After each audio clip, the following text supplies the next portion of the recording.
Chaim, welcome. Thank you to our host, Beis Shmuel, Rabbi Pinson, for having us, for hosting this Farbrengen.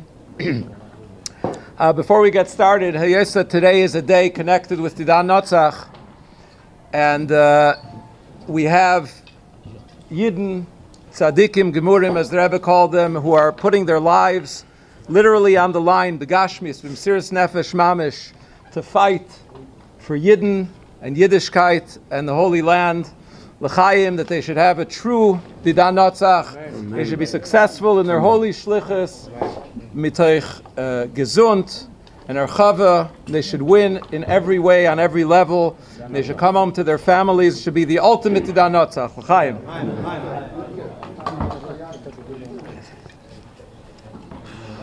We also, before we get started, want to remind everyone that there is a campaign going on now, raising funds for the Rebbe's library.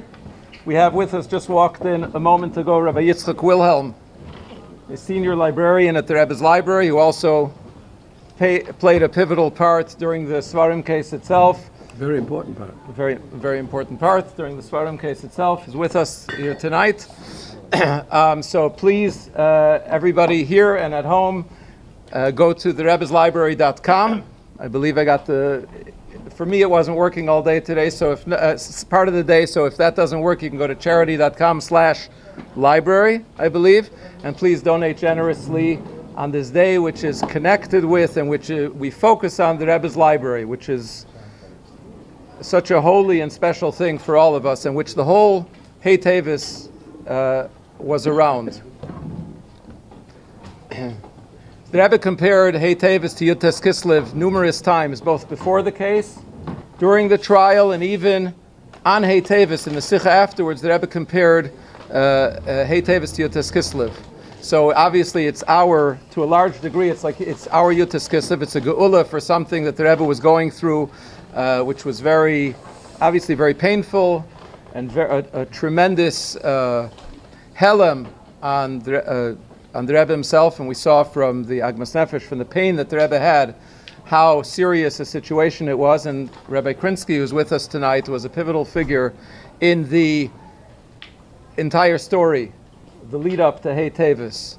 So I was asked a few hours ago if I could come and be a part of this and help the Farbrengen along. So we'd like to start by just asking Rabbi Krinsky if he could share with us where did this episode begin for you? What was your first clue that something was going on? Where did you learn about it, and what happened after that?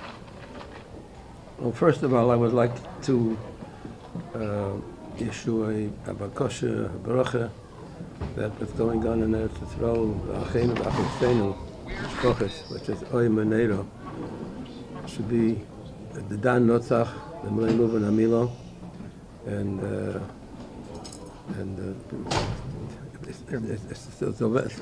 Zolveren. We'll move you closer. Just move in. Okay, is that better? L'chaim levarocha. Everybody say l'chaim. This matter about the Geneva in the library began, I'm not sure exactly when, because there are a few people involved in discovering what happened quietly. Bli Pirsum, it was in the spring of 1985, Toshin and Hay, right?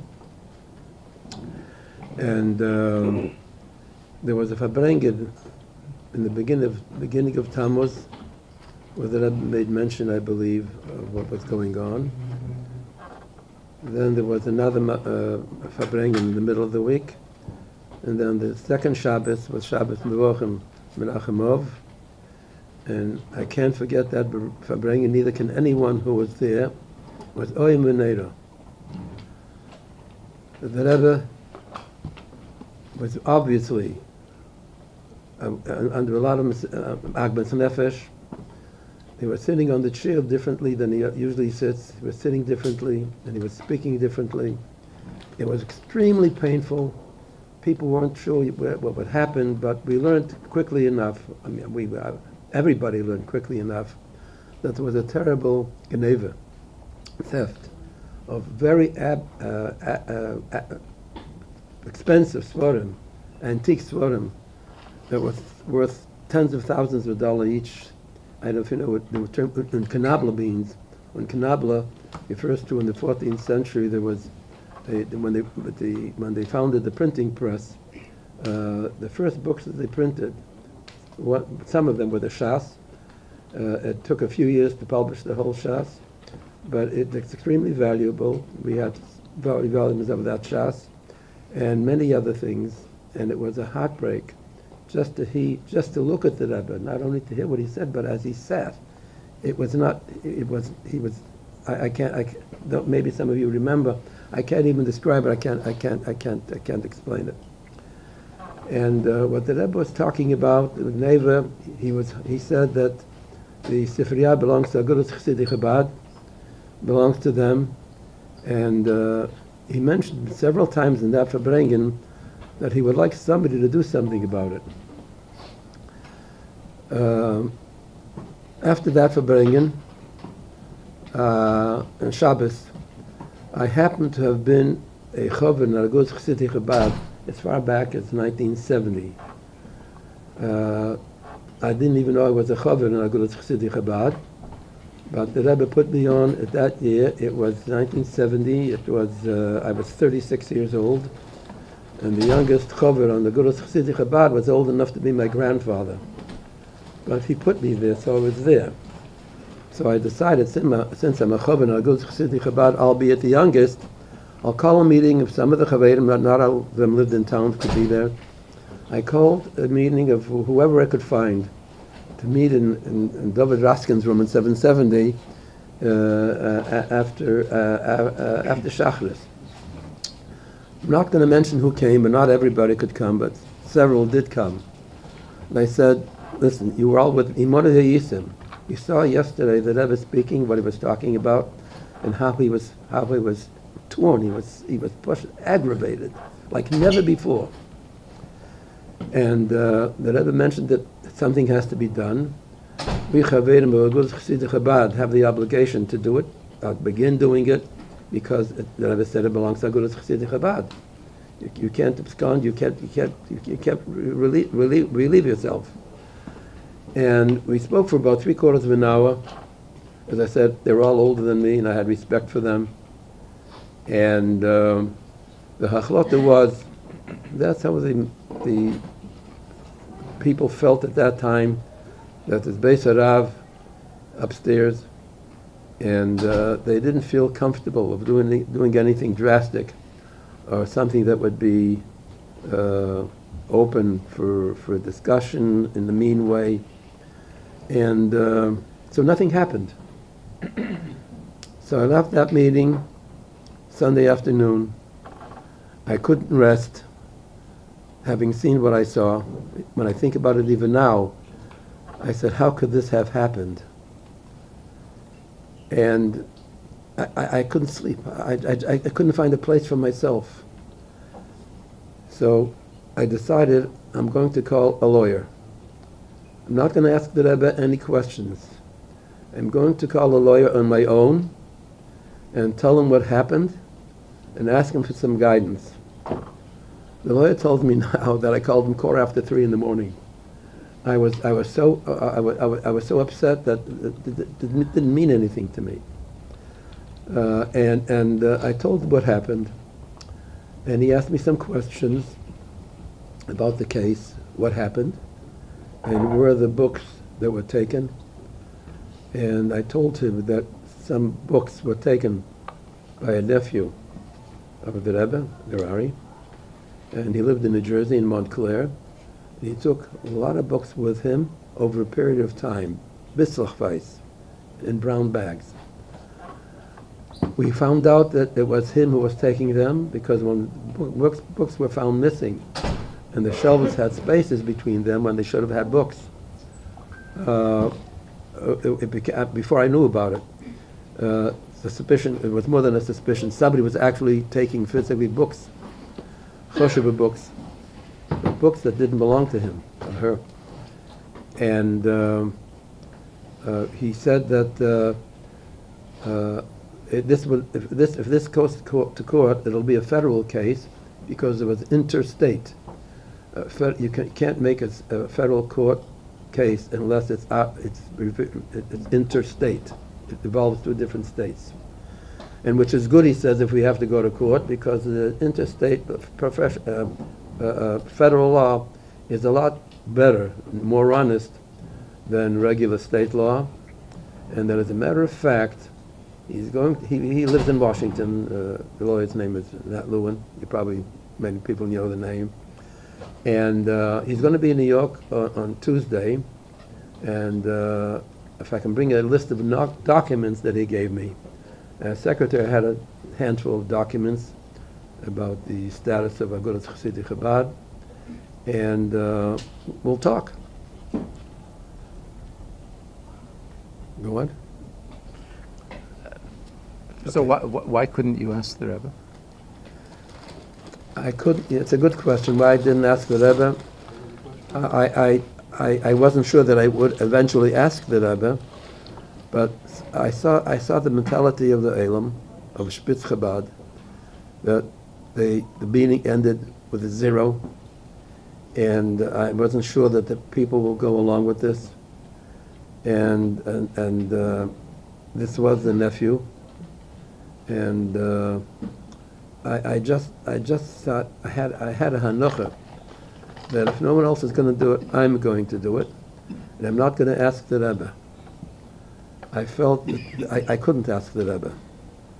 I'd rather do it and just take a chance, say a kapitel tillim, that the Rebbe would accept the Hatzor, and I went with it.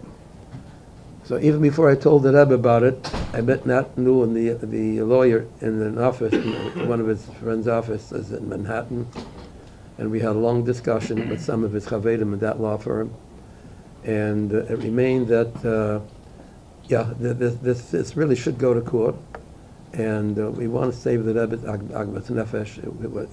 I described it to Nat Lewin. He knew the Rebbe, and he agreed with me that it's a case that we can handle in federal court. And after he had all the papers that I brought, they were signed, I realized much later, who am I to come and make a lawsuit, a federal lawsuit, for Agudat Chassidei Chabad? The fact is that in 1970, the Rebbe put me as a member of the board of Agudat Chassidei Chabad. This was decades before this whole trouble happened, and there must have been some reason. So I was able to sign the documents. Nobody asked me, "Who are you?" If they would have asked me, I had an answer.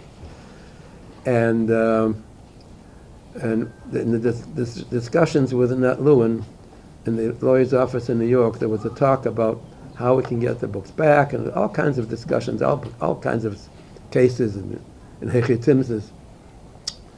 And I said, Nat, what Barry is doing for weeks and maybe even months, we didn't know when he started this robbery. He's getting in touch with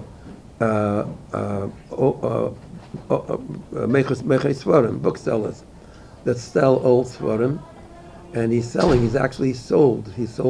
There was a Haggadah that he took from the Rebbe's library. There was they call it an illuminated Haggadah. It's handwritten, and pictures are handwritten by an artist. It was called the Krinsky Haggadah. There were four copies of it in the whole world. And one of them that he took was that Krinsky Haggadah, and he sold it to a Haggadah collector in Switzerland by the name of Florsheim. He was a collector of Haggadahs. He sold it to him. He sold it to the Mechesvarim, who intervened between Barry and Florsheim for $60,000. Wow. And Florsheim paid the book dealer, the Secher, $160,000 for that one thin book. So this was very, very serious. And Kohen Rabbis, he had no idea, Barry, about the value of Svarim. He wasn't interested in the Tahara and the Kedusha of the Svarim.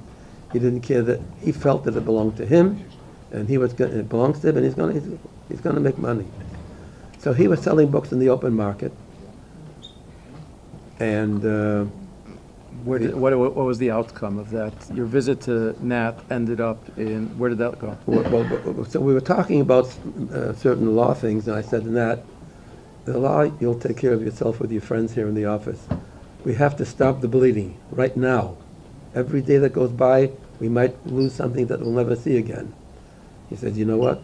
I'm going to call the federal court.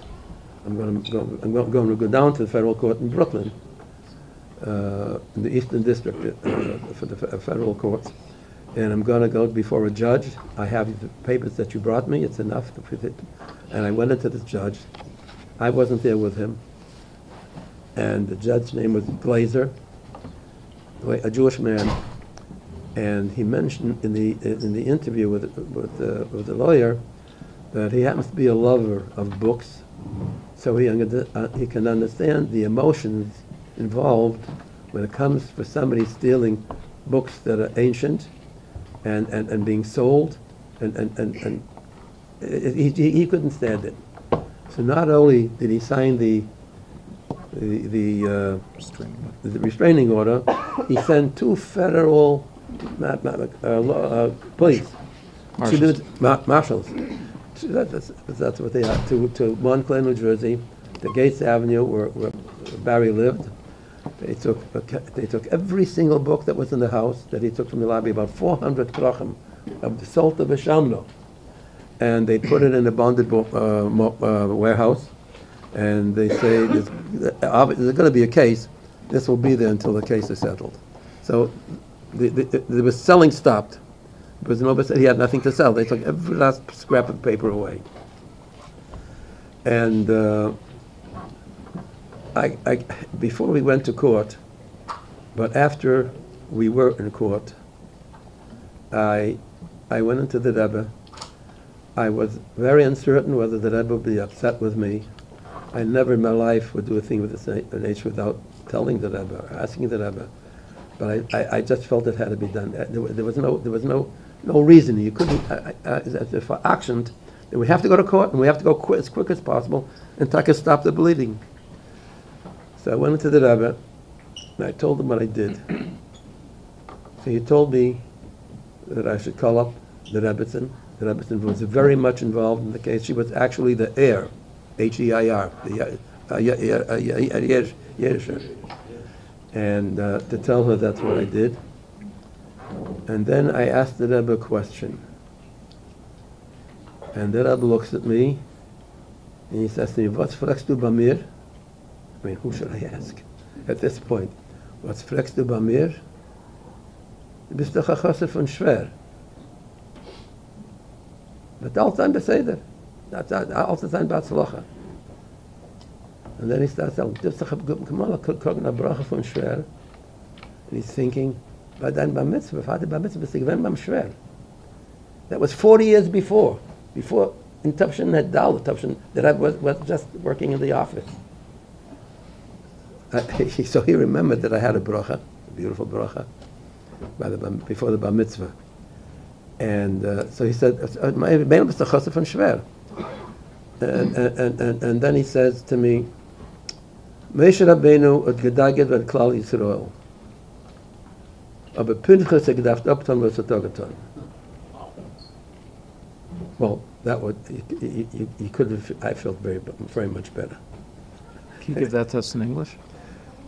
Moshe Rabbeinu was concerned and worried about the welfare of his people, the Jewish people, and nevertheless, when it came to the Baisa, Zimri, and Pashas Pinchas, when Moshe was bound, he couldn't do anything, and he didn't do anything. I guess he couldn't for whatever reasons, Moshe Rabbeinu. So Pinchas came along and did what probably Moshe would have otherwise done, and took care of Zimri, took care of the case. Later on, he was made a kain. In his kind, Pinchas till he took care of Zimri. So at least I felt relieved over the fact, and not only that, more than that, I felt that the Rebbe was happy And he told me to call the Rebbetzin. And there was more discussion at that time. But I want to tell you something very interesting. I can't tell you, you can imagine it, I can't tell you how I felt. I don't know how the Rebbe was feeling. I never could describe the Rebbe. I never understood him as close as I was. When I was leaving the Rebbe's room, he says to me, "What's Maldei, Nickel?" Well, my grandson was a fresh born, like a few days before, and the Rebbe knew about it.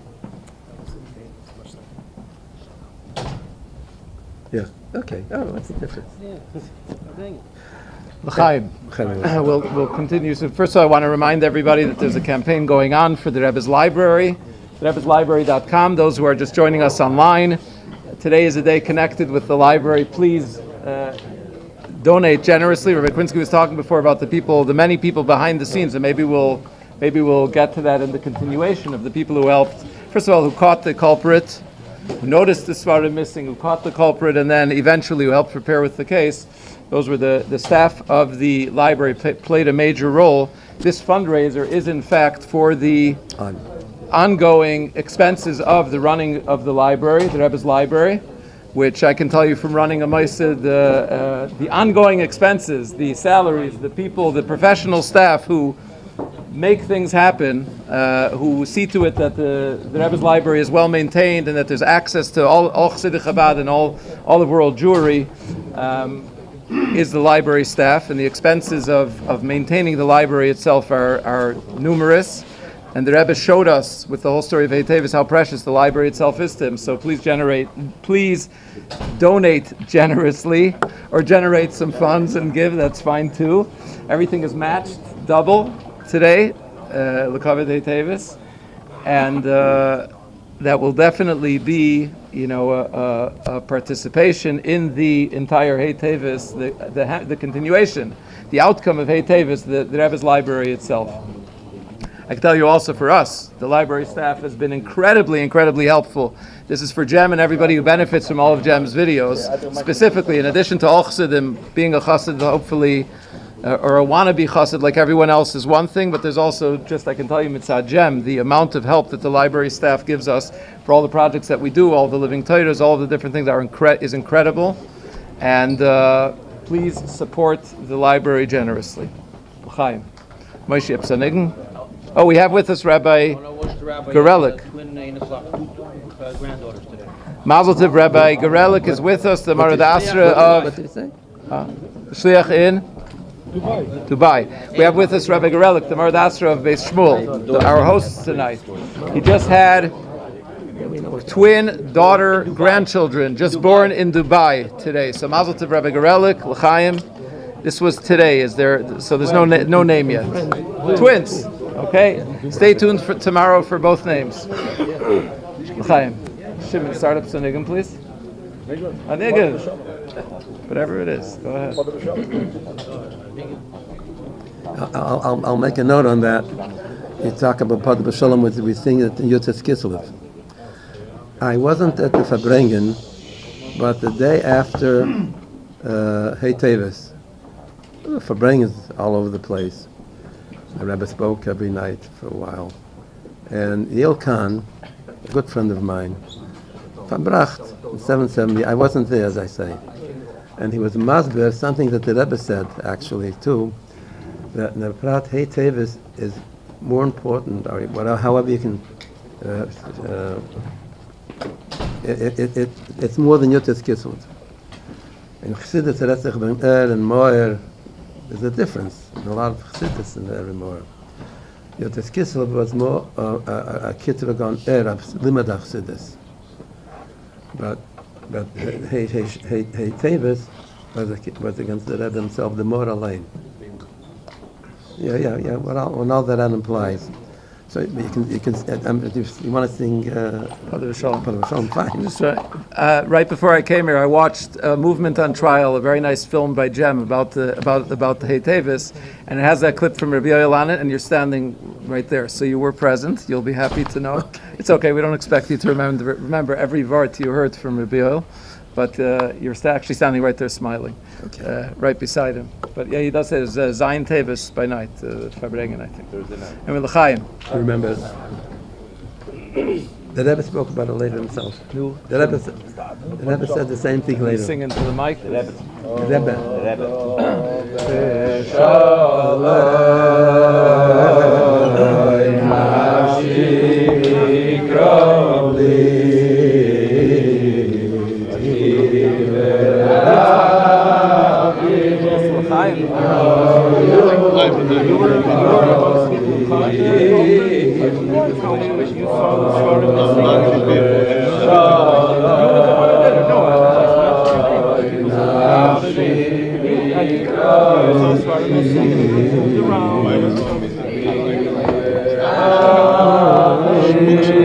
Okay, I wanted to make sure before I said it publicly. Yishmakel v'yaneh v'yishkedem seva Yishmakel v'yaneh v'yishkedem seva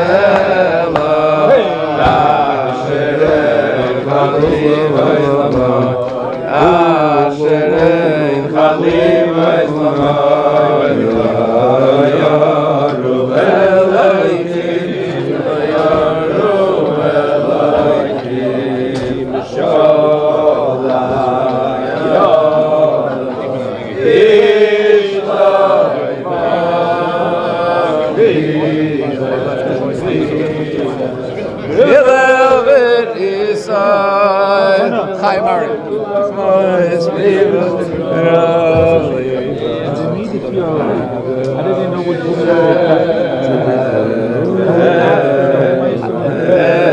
Are you saying, how did the marshals know what to take?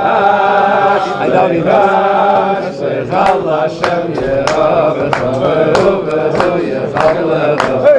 Shalom, can you give some chayim to Ari? Oh, yes, chayim.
I mentioned that Rabbi Willem is here, so I just double-checked with him before saying it publicly. We like to get everything right before putting it on the record, at least as much as possible. So he was actually the one who found that the Svarim were missing. He had been organizing the library, and he saw the gaps in the shelves. I've heard this from him before. And he saw that Svarim were missing, and then additional Svarim were missing. I think Svarim were moved around to cover over the gaps. He saw somebody was monkeying around. And there were other people who were involved in the... Maybe I'll leave for Rabbi Krinsky to share the other names of people who were involved in discovering who it was that the theft. Okay, my dear friend Chaim Baruch Halberstam, Rabbi Chaim Baruch Halberstam, as you could imagine, when we're dealing with cameras and hidden setups to try and figure out who is stealing the Svarim. Chaim Baruch was there, and he set up a video camera. They discovered the culprit. If I'm not mistaken, it took a few tries, because I heard from Chaim Baruch that when they set up the cameras, let it go for a while, there were still Svarim missing, and the person wasn't caught on camera. It was some kind of phantom. Then they realized he uses the camera to record the Farbrengens, and the person was coming during the Rebbe's Farbrengens. The camera was a phone that was connected. He was using it for the hookup. Okay, whatever it was, there was some piece of equipment he was using for the Rebbe's Farbrengens, and the thief would come during the Rebbe's Farbrengens, so they didn't catch him for a while. Anyway, they figured it out, and Chaim Baruch Halberstam he was the one who set that up, and I believe he reported it to the Rebbetzin, and I believe that was the channel through which the Rebbe was told, probably through the Rebbetzin. The Rebbetzin was the one which actually leads me to a question. The Rebbetzin involved at all in the case? Did she know about it? Was she aware of it? Was there any involvement? Not only was she involved, but in the long story, before we get to the end, if we ever get to the end, she was really the key to the success of the whole case.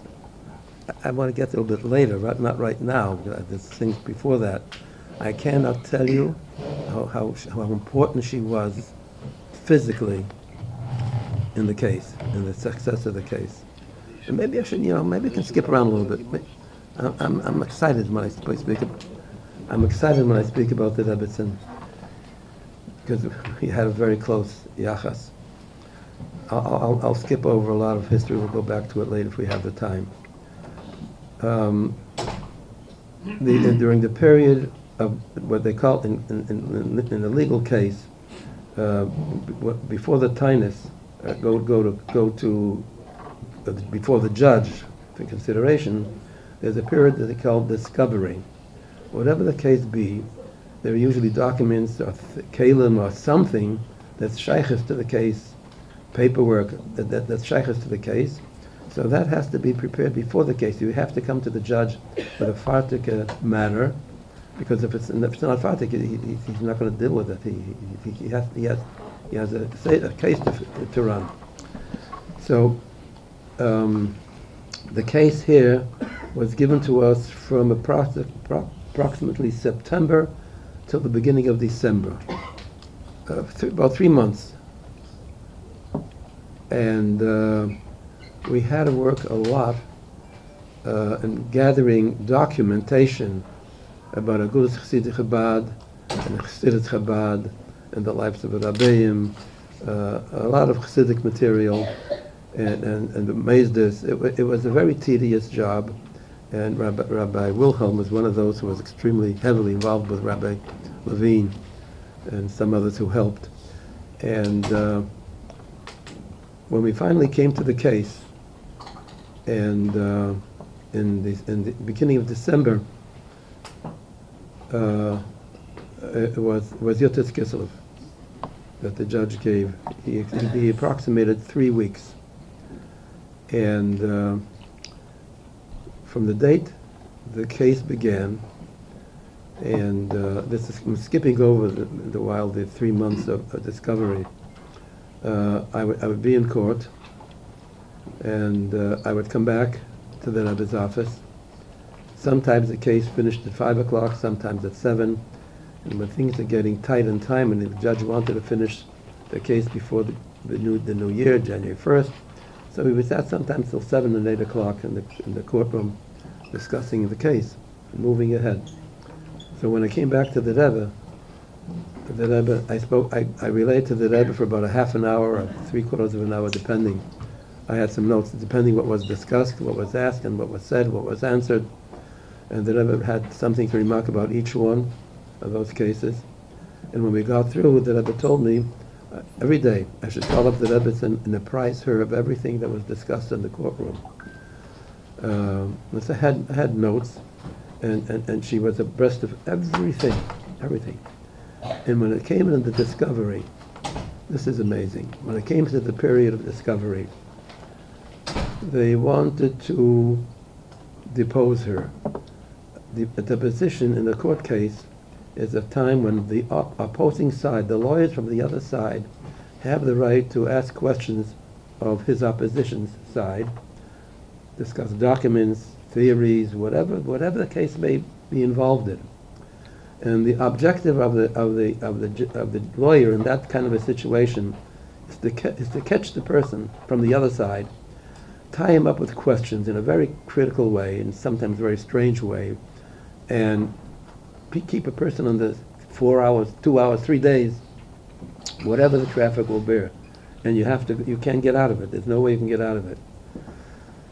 The President of the United States has the right to be deposed. So I discussed all these things with the Rebbe, and then with the Rebbetzin every day. There came a time, towards the end of the period of discovery, that they wanted to depose the Rebbetzin herself. And I was frightened. I know the Rebbetzin well. She was an elderly woman. She was in her 70s, but she was smart as like only the Rebbetzin was. And she was a frail woman physically. Those who've seen her, you know what I mean. A wonderful, wonderful lady. And they wanted to depose her. And we couldn't get out of it in any way. We tried and we said, she's an older person, but no, we're going to have to depose her. So I went into the Rebbe, but that's a Baruch in the hearts. I told the Rebbe that they want to depose the Rebbetzin. The Rebbe looks at me and said, why not? She'll let her be deposed. She'll come through with flying colors. I was delighted. First of all, the Rebbe was so certain. There was no pause. Let me think it over. I'll tell you tomorrow. I'll speak to her. No. He said. So a date was set. A date was set that should be deposed. They came to the living room of the Rebbe's house on 1304 President Street. They came with 4 lawyers. We came with 3 lawyers. It was like a courtroom, and everyone, the lawyers had their briefcases with their notes and pens and pencils. And there was a camera. It was all photographed. And she said, asked me to sit next to her, and I did. And in the middle, before she started, they started the deposition, Barry walks in with his mother, with Chana Garari, into the living room, dining room actually. And I was sitting next to her. She didn't say anything, but she looked at me and she was very, very upset. It's bad enough facing 6 lawyers, but that was just. Anyways, I was deposed many times for the office, in many cases over the years, 40 years, and I told her what the lawyers told her, that don't say anything more than you have to. Their question, answer. Don't put a vek in a zait with a maisa, that gets you into trouble. They make a knot, you tie you up. Just answer the question. So they started doing that, and it took about an hour and a half. And I not only did I have depositions, I witnessed tons of them. I've never seen one that somebody didn't get knotted up. And she didn't miss one case. She was just so perfect. She spoke in English, and so perfect. The English was perfect, and the day she was sitting, like she was like the Edelkeit. I can't describe it. I mean, nobody will ever be able to do that. And there came a point where I was so upset with the questions that I started answering. I said something to the lawyers, Rabbi Krinsky, you're not the one to answer the question. The Rebbe has to answer the question. I couldn't control myself. So the trial ultimately and the deposition eventually finished, and everybody went home. And she did exceedingly well. And the lawyers felt very, very strong. Now fast forward, the last hour of the case, the last Friday in December, I told you that the whole trial lasted 3 weeks from Yud Tes Kislev the beginning of December, till the last Friday in December. It was the last sitting in court before the position. After we left, for the most part, the case was over. So the judge, Sifton, says, I'd like to see the deposition from Mrs. Schneerson. He hadn't seen it before. First of all, I kept for about an hour and a half. So they brought into his desk with the judge sits in a bimmer, and he brought in the television set, and he was looking at it for about 15, 20 minutes, and he said one word when he finished looking at it: remarkable. The whole time he was very careful not to show what side he was choosing. And of course, you try to find in some of the questions, some of the discussions, to see if there's something that he's leaning towards, what you hope he's leaning to your victory. He was very, very careful. He happened to be a Nadler person. I don't want to go into his nature and his family. We discussed it at some point in the case. But he said remarkable, which he probably should not have said because he gave himself away. And then 13 months later, we understood exactly what he meant. He won the case, and hey, Teves. We'll stop for a niggin, but I just want to ask you one thing before. The question toward the end of almost at the end of the deposition, the key question that they asked the Rebbitzin, and the Rebbe referred to it later during the Rebbitzin Shiva. You want me to tell before the niggin? Yeah, we'll wrap up the deposition with this. You get an idea from what I'm going to tell you, how clever and truthful. By the way, the Rebbitzin was in her 80s during the. Okay. 85. Just want to correct that for the. Okay. 85. Sorry. Towards the end of the case, the opposing lawyers, holding pencils and waving them in the air, and they say to the Rebbitzin, Mrs. Schneerson, tell us, did the books belong to the community, or did they belong to the Rebbe, to your father? Did they belong to your father? So without much pause, she said, my father belonged to the community, and everything he owned belonged to the community. This was the case. In a nutshell, that's all it was. Whose is it? Was it a private property that he could take books and steal it and sell it in the market? Or does it belong to the Kohol? That's what she said. That sized up the case. And when they heard that from the Rebbe, the case was over. They knew it was over. They were smart. They had a good lawyers. Some of them became judges later. So that's who she was. I couldn't resist telling you that. I don't know how much time we have together. But this was you can't understand. You can't get it. The Rebbe was so certain about her. There was no pause when I told him I would submit that's a bracha and hashid. The Rebbe is going to be deposed. I said, so what? Didn't take a so what? You'll see she'll do well. And she won the case. This was the case. And that's why he wanted to see what she said. Remarkable. He says remarkable. What more can you hope from such a bitter situation? It was bitter. Was I was going to wait until after the next niggin, but I was going to ask you about the mood in the Rebbe and the Rebbitzin's house during this time. The Rebbe, we were speaking about the Rebbitzin before. The case itself was clearly not just a court case over some books. Can you describe what the mood and the composure of the Rebbe and the Rebbitzin was during this period? It's hard to say. If there's one person that I would work with for all my life, let's say, because I came here before Bar Mitzvah. I was by the Friedrich Rebbe before Bar Mitzvah. I came to New York. I left Boston, the Latin school in Schwarzjahr, and I came here. I was 12 years old. So I was never able to figure out the Rebbe. And if anybody tells you that they made that, he is this still is an enigma. You know what an enigma is? It's a mystery. I don't know. You ask me what the Rebbe. I don't know. I worked with him all my life. And we were very close. We sat together hundreds of hours, mamish next to each other in the car, and talked. And that was my job. I had no other job. It was 24/7, 7 days a week. Shabbos too. I didn't write B'dienis, but Shabbos was a lot of things on Shabbos. And so I don't know. I can't tell you really truthfully if there was anything noticeable when they were alone, when I was with them. But she was. I have so many stories about her that show. You have no idea. She was. You know,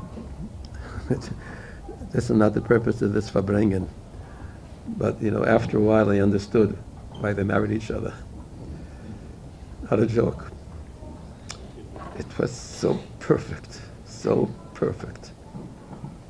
You can't picture it. You can't explain it. It was just there for seeing, to an extent. Even the not knowing was to an extent. You want to say something? We're listening. You're doing fine. Anigan. What?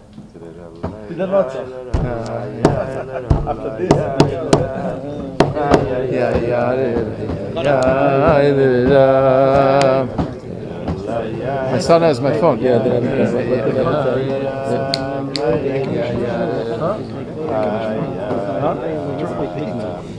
I was thinking of that. It was I'm not saying it. Well, the next day. What?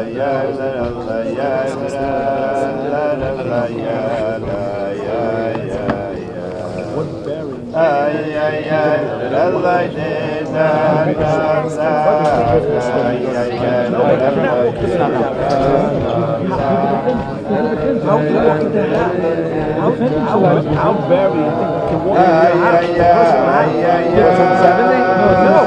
No, he has a right. He has a right.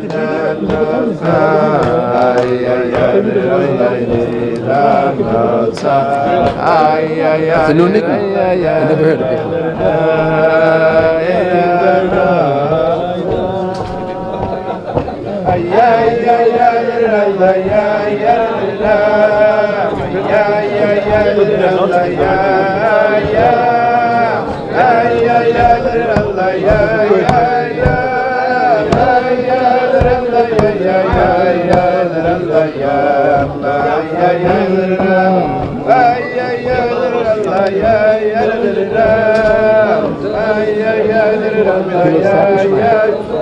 Looks happy.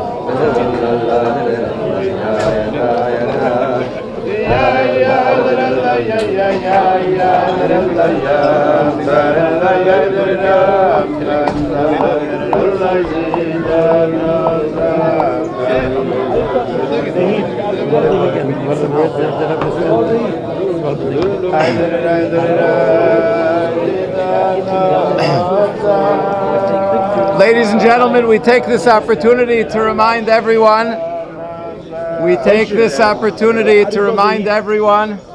First of all, if the heat would go off, that would be wonderful.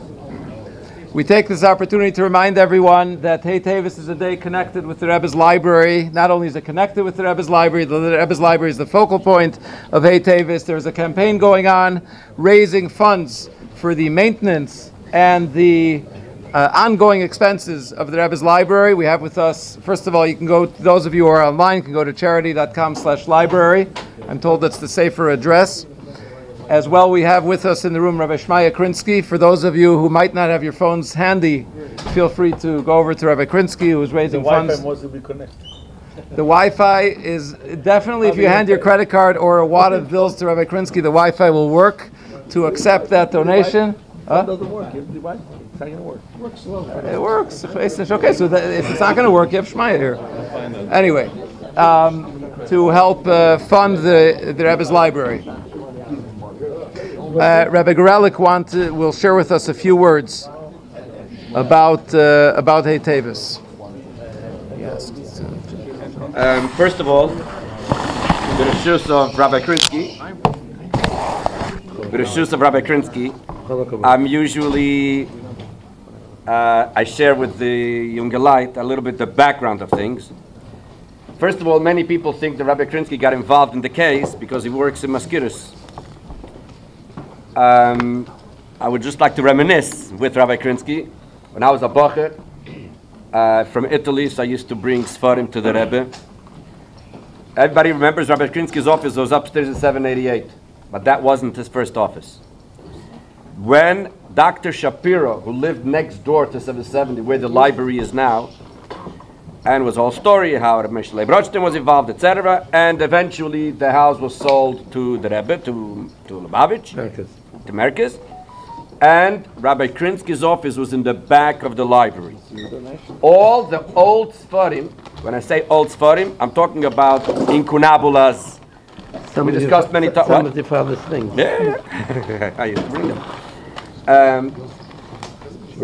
Since it's about Sfarim, so just again, because Rabbi Krinsky was in charge of that department, the first Jewish book that was ever printed was Rashi on Chumash in the year 1475 in Reggio Calabria, in Italy.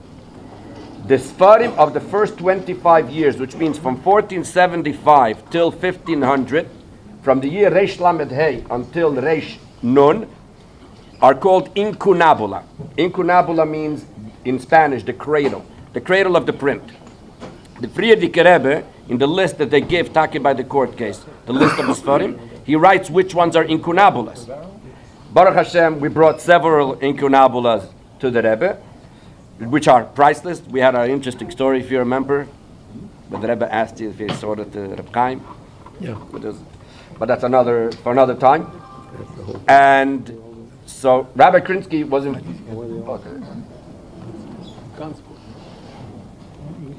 And so therefore this is how I assume the whole concept of the Sfarim started, and then eventually it led to the whole Frierdiker Rebbe's library, etc. Since Rabbi Krinsky is here, I would like to mention 2 points from the background of the case, which was not involved in the legal part, but was involved in the Ruchnisdike part. While the Rebbe was involved in the whole case, the Rebbe requested that the younger light from Koilo should move upstairs. Lepoile didn't work out for whatever reason. I was at that time in Koilo. I just got married a few months before, and I got what it feels to be the son-in-law of a maskir, because when Rabbi Krinsky didn't take the Rebbe to the oil, it was my father-in-law who took the Rebbe every day, and that's when I got to see when people are really under pressure. But that's another story. You know, the Rebbe goes to the oil every single day, and good. So there was a time that they were talking about making shmira upstairs in the second floor, so nobody would walk into the building, into the apartment. Being that I was in Koilo, so I used to learn there from 8 o'clock in the morning till 8 in the evening. I was there for the whole day, and then they had other people. The Rebbe requested then that the younger light in Koilo should deal with 2 basic areas. Mare Mekoimes on the Rambam, sources for the Rambam, which later came out a whole sefer of Mare Mekoimes, but the Rebbe said we should continue on it. And the Frierdiker Rebbe's Maimorim. These were the 2 things. Beruch Nisonyonim, what that has to do with the case, I can't tell you, but this is what the Rebbe said then.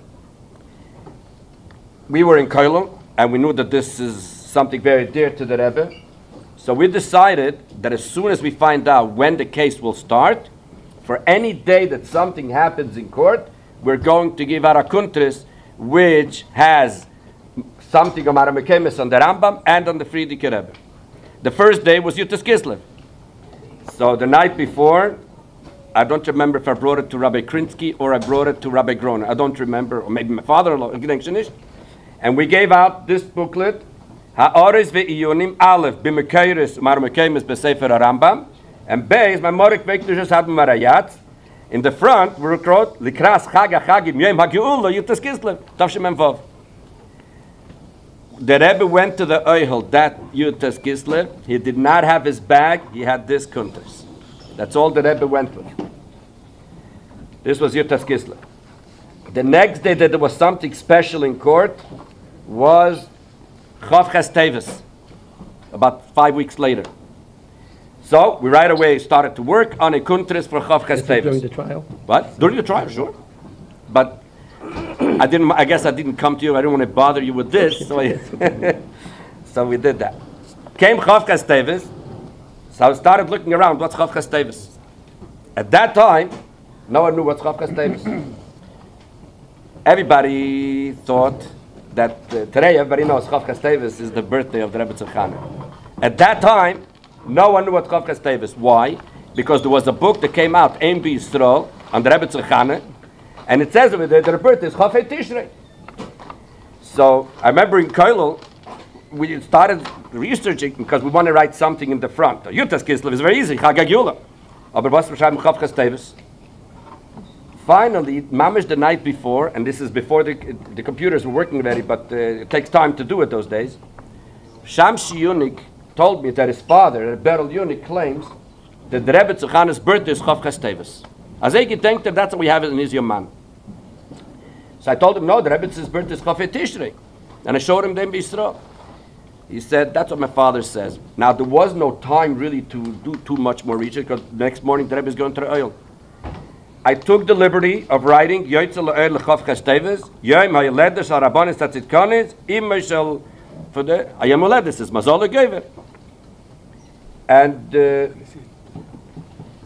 I need it back. This is and I went into hiding for 2-3 days because Metamol was er Chavchas Teves in Kaparan, the Yom Holedes of the Rebbe Tzachane. Behaikir, one of the Maskirim's children, not yours, came over to me, and he actually called me up. He says, "Levi, how do you know that it's Chavchas Teves?" I said, "What do you care? Was aren't it?" So he says, "Was aren't me? I'll tell you was aren't me. I had 2 daughters. One was born Chafei Tishrei. One was born Chavchas Teves. The one of Chafei Tishrei I called Chana, and the other one I called whatever, a different name. And I'm in Tamol. It turns out." So now, Taki, we got a little nervous. So Lepoil, the eunuchs, Baruch Hashem, were very close to the Rebbetzin, of course. So Shamshi worked out to put this on Shabbos by the Rebbe's table in the library. And this way, the Rebbetzin, because he asked the Rebbetzin if it's possible to ask the Rebbe. So the Rebbetzin said, the right opportunity. So he brought her the Kuntris. And she said, you know what, Loz Zafim Tish, put it on the table. And in Mitzvah Hashem, Friday night or Shabbos, we'll be able to, came after Shabbos. And she said there wasn't a possibility. So it was never discussed. But then later, they found in the library that in the, I'm not sure exactly the details about this, but they found in the Ein B'Yisrael, where it says Chafei Tishrei, there's a zettel in there. Maybe Rabbi Wilhelm can fix me on that. What? No, that was later. Später ist gekommen. After Friedrich Rebbe's letter came, Schnell's Verstandig. But that was before. So they found that zettel where the Rebbe wrote that Yish'alu Zikne Anashe Be'eretz HaKodesh, where they have this information from. In other words, the Rebbe didn't say one way or the other, but that was the. But the bottom line is that it turned out that it was Chavchas Teves and Mazal Gever, so this was the second. Then I heard from Mashvager Hill David, Derech Le Derech, that Yud Aleph Odor Rishon was the last day or something to give, or maybe it was Mamish the last day, one of the last days of, how do you call it, when you give in the last post-trial, whatever. So when David told me that it's on that, so I right away ran, we made together a kuntris for you, and every time when the Rebbe went to the oil on those days, Taki, you didn't see it, because he didn't take the Rebbe then. The Rebbe went with this kuntris to the oil for just an interesting point from behind the scenes on the Ruchnis Einyanim of the case. And while we're at it, to Rabbi Krinsky's credit, I felt bad, but I did it anyways. When I was a bocher, I used to collect stuff. One of the things that came to my hands, long story, was the file. There were 2 files of that, of how the Frierdiker Rebbe came out from Russia, from Poland to America. One was the one that Rabbi Jacobson had, and one was the Rashag's file. A ganze Meister, the Rashag's file, he had a lot of shemus. They found it, and it came to my hands. So I had it as a bocher, and I had it in Italy in my stuff. Mitamol came a court case, a Meister, we didn't know anything about a good Hasidic Chabad those days. What's a good? It was a Meister for the Frierdiker Rebbe. Before Yutis Kislev, my father was going to come for Yutis Kislev. I have a file from the Jener Zeiten. Maybe there's something there. My father came for Yutis Kislev. He brought it, and I didn't look at it right away. But 4 or 5 days later, Mitamol, you talk about. I gave you the whole file then. I didn't make a copy because it was at night. And there was one document in there. Everything was originals, but one had 3 pages on the stationery of Agudas Chasidei Chabad, which explains what it is, or asking for visa, I'm not sure. And on the 3rd page, an English signature of the Frierdiker Rebbe on a Agudas Chasidei Chabad stationery. Now, I didn't know what this is worth, but I knew it's definitely something. This was 10 o'clock at night. So I called up the office, 774-4000, and you were still in the office. So I came, and I don't remember who was there, and I said, is Rabbi Krinsky still here? They said, yeah, but he's very, very tired. I said, fine, but In the office? It was 10:30 at night already. Wow. It was very late at night, for sure. It was after, I'm sure it was after one of these. It was the 4th or the 5th day of the case. And I said, Rabbi Krinsky, I have something, but I don't know if it could help. And I gave you these 3 papers. You saw those 3 papers within seconds. All the lawyers were on the phone. And the first question you asked me, where'd you get it? And I couldn't say. So I right away had to call the guy who he was the one that found it or whatever. And then He found it? Yeah. He found it? I'll tell you. I don't know if I have to it up, but when they moved from Bedford and Dean, there were so many boxes of stuff. The Bachrim who had Seichel took it, and that's where a lot They of the stuff. found things. It was in the They Shemus. found It was all in the Shemus. We also found things. It was all in the Shemus. Anyways, so then it became a question how to introduce it in court, because you're supposed to, like you said before about the findings, you have to do everything beforehand. So I said, let's say the truth. It just came yesterday, right? What did it say? I don't remember. It was something about Chabad. It was, I guess, asking for visas or something. But it had a signature of the Fiat Rebbe in English. That was the... So Lepoil, if you look in the proceedings, you will see that what I did was I prepared another few documents from the Fiat Rebbe, which I had from my Zaidi. And it was presented that it's a part of a package of all things from the Fiat Rebbe. And that's why it just came now. And in the next morning, the proceedings, if you look, I think of the 4th or the 5th day in the morning, you see the proceedings. It starts that they told the judge that there's some more papers. Do you need the person who just brought it to my father was then in court, do you need him to testify that he just came and brought it? And the judge said, no, we don't need to, because this is a case that's dealing with stuff from 40, 50 years ago, so it's inevitable that new things may come. And since this is just a proof of a signature, so that's why we don't have to. But yeah, that was just an interesting. But the Iker which I wanted to discuss was the Ruchnius, that we were working for the background in the, and I said, again, whenever one of these came out, the Rebbe went with this to the oil those days. Thank you very much. I just want to say a few things, Nekudis, that I didn't mention before. At the beginning of the case, after the meeting with the Rebbe about going to court, and we already, with that discussion, hired Nat Lewin, the Rebbe said I should speak with Rabbi Shem Tov in Philadelphia. He has a lawyer, Jerry Shestak.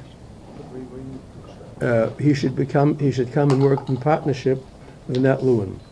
What was Jerry Shestak's yichus? A few years before, there was a question about a Bichel Chassidus, Ksav Yad, in Eretz Yisrael, and there was an ambassador or some politician who got it someplace, and he wanted to keep it and put it in the Hebrew University library. And it didn't belong there, it belonged in 770. So Rabbi Shem Tov spoke with Jerry Shestak, and he got to work on it, and ultimately we got possession of it and brought it into the Rebbe's library. It's interesting to note that he worked in partnership with with Nat Lewin. There were other lawyers. Each one had lawyers under them in their firms. But these two people were in charge of the case. And after the whole trial was finished, Jerry Shestak was appointed or elected to be the president of the lawyers of the American Bar Association. It means every lawyer who was a member of the bar in the United States of America, and there were thousands of them. He was the balabas. He was the president of the chairman. He was a very, very fine gentleman. Another thing that it was Matzah Yom Kippur in the morning, Machras Yom Kippurim, I picked up the Rebbe and we came to 770, and he looked out the window. When we got to 770, Barry Garari was there, and Nat Lewin, and some other lawyers. And the Rebbe asked me, what is this all about? He wasn't expecting to see it. And I knew that they were coming Machasim Kippurim to look at the library itself for the first time. Everybody. So the Rebbe said, I remember the exact lotion, but they sind gekommen fotografieren mit Svarim, was sie noch nicht genommen. They came to take. They were called Discovery. It's part of Discovery. They were taking pictures. They were going to go into the library to take pictures of whatever they wanted. So Rebbe said that they came to take pictures of the film that they didn't take yet. He was very upset. Very upset. He didn't want them at 770. Yeah. So, Rabbi, sorry. The Rebbe also at that time, before the case, the Rebbe said that I should arrange to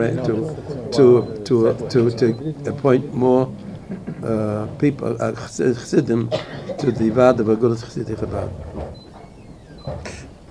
Rabbi Gorelik mentioned that during the Svarim case, the Rebbe went to the. First of all, before we go too far, let's remind everyone that there is a campaign going on for the Rebbe's library. Those who are just joining us online, the funds are devoted specifically in an account specifically to funding the Rebbe's library and only to that. Charity.com/library, and it is a special schus of all of us to take part today in this. Those of us who know me from GEM, we don't do these campaigns. We did them a couple times toward the beginning of this phenomenon, but I don't like the idea of pushing and timing and goals, v'chulu. Nevertheless, I think that for this particular cause, it's a schus for each one of us, and I think we should push one another, and we should challenge one another to see if, let's say, we can get to $250,000 by tonight. I see now we're at $193,000. Since it's matched, that would only take us about $30,000 to get there. So between everybody here and everybody online, we have, I think I saw Krinsky, Rabbi Krinsky is still here. You're invited to go over to him and participate. The funds go straight to the Rebbe's library, nowhere else, or you can give online at charity.com/library. Rabbi Gorelik mentioned before that during the trial, every single day of the trial, the Rebbe went to the oil. That alone, if you just imagine the physical toll that took on the Rebbe, in addition to the emotional toll of what was going on, physically the Rebbe went to the oil and stood there. It's Kislev, and the beginning of Teves, every single day in the winter, and it didn't have the heaters that it has today. It's a different type of setup, but it was cold outside. The Rebbe was standing on his feet all day.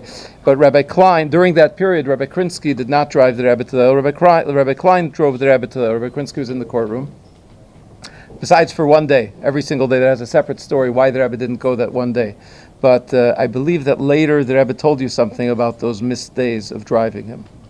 But he told me about a week after the case that Choshe Filu du bist nicht mitgefahren mit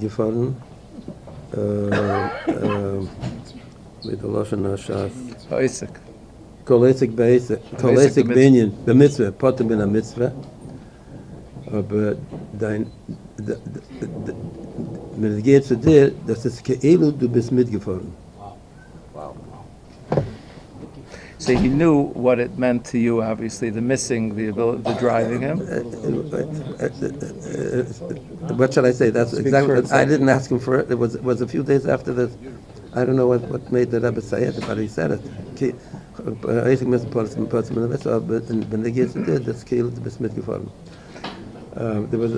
You're talking about raising money for the library. By Meluchas. We're not talking about it. We're raising money for the library. We're doing it. It's happening. Anyway, sir. It's a crown jewels of a Melucha is included in the crown jewels of a Melucha is the library, the book collection. And I think we can easily say, because of the nature of the Rebbe's library, that it is the crown jewels of Chabad Lubavitch and the Rebbe. And it's interesting that after this Elkus, I was a young bocha, just after Bar Mitzvah by Shvat, and I was a bocha. I didn't mix with Chassidish Bochum. I came from a public school. I was a Fulham Bocha, don't get me wrong, but I came from a wonderful, wonderful home. But anyways, I did hear some talks amongst older Chassidim, Chassidish in the light, and they said that the Rebbe once wanted to get a book in the library, and the Rebbe's library downstairs. So he asked, or he went himself to Chana. I'm not sure that the Rebbe did it himself, or he sent somebody to get the key to the library. So she told him that I'm lending you the key, but you'll have to bring it back to me. So the Rebbe said, I don't want a key, I want the key. Which supports what I said before about a library being crown royalty. Crown jewel. Crown jewel. And I can just imagine if this whole thing the whole Pasha didn't happen, and the Rebbe would never have received b'shusay, b'tachlis, b'hechlet, the library as what did you got? Hey Teves. So it was negated. The Rebbe Pasha, whatever it can be negated, and I don't know what's the Rebbe negated. I don't understand it. But b'cholei, it's an interesting note that. So you knew this from before already, that the library was a major point of contention, and that the Rebbe considered it. That he should. The key. It was understood that the Rebbe should have the key, and the other side, the defendants, had a problem with that. Yeah. And 40 years later, so many years later, It exploded. This whole thing. So where are we? The period of discovery was a very difficult one. There were things that we had to find files that were forsaken. It was all because of for various reasons. Not everything was meruches in the library or in the files, as it were. So it was a very very difficult thing to do. And then there were people we had to depose. I was deposed, and many others from Chabad were deposed, and so did we depose many others from the other side. There was one case that turned out to be very humorous. We lifted the mood for about a half an hour during the case. Huh? I was doing the trial, not this case. Okay, so what? There was somebody who was testifying about the monies from Maimid. And he had Chaim Leib gave him some cheshbenis from Neisah and Achnosa. I didn't see the papers. I never saw them. I don't know if we still have them. But b'cholei, there was an accountant. I won't say his name. He was a Jewish man, and he was giving a record in the court before the judge and before the lawyers some cheshbenis, additions, some subtractions. And the judge asked for a little bit more clarity, and he started giving figures, and they were so wrong. A kid in public school could have done much better. He's an accountant, and everybody in the courtroom started laughing, including the judge, and all the lawyers started laughing. From being it was such a disgrace. It was never had achmanas. It was a Jewish accountant, but it was really we talk about it sometimes. Shabbos, if we can find it a lot. It was the lawyer that it was Nat Lewin, I believe, who did this undressing publicly. Yes, yes. So you know the story? Yeah. I'm all good. He cross-examined him after he testified. He cross-examined him, and he had notes of his addition and subtraction was pushed wrong. Anyways, I hope you understand. We needed a moment of levity, and we had it.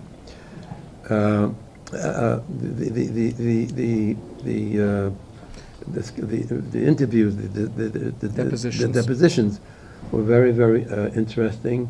There were some very famous ones. Elie Wiesel testified in the court, and he did extraordinarily well.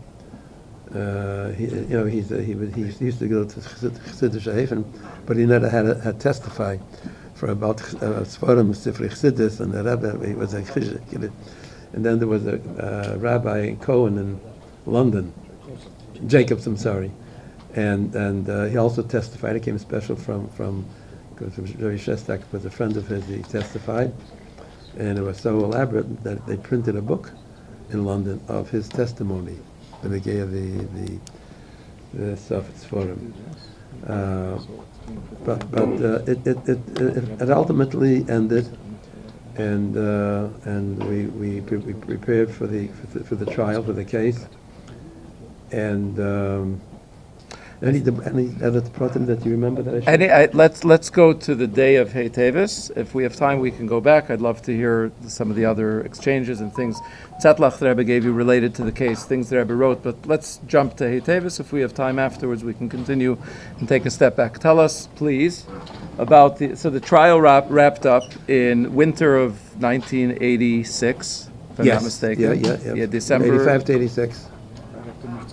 right after Hanukkah of Tafshin Mem Vav. Yes. And for a full year, of Mem Vav, In fact, the trial of Mem Vav. That year, the Rebbe made a big shturim in the Tararam about the Mitzvah Hanukkah, and we sent out a press release to all the shluchim and shluches b'chol mechavi table, thousands of them. But that was taken from my diary. How the Rebbe asked me in the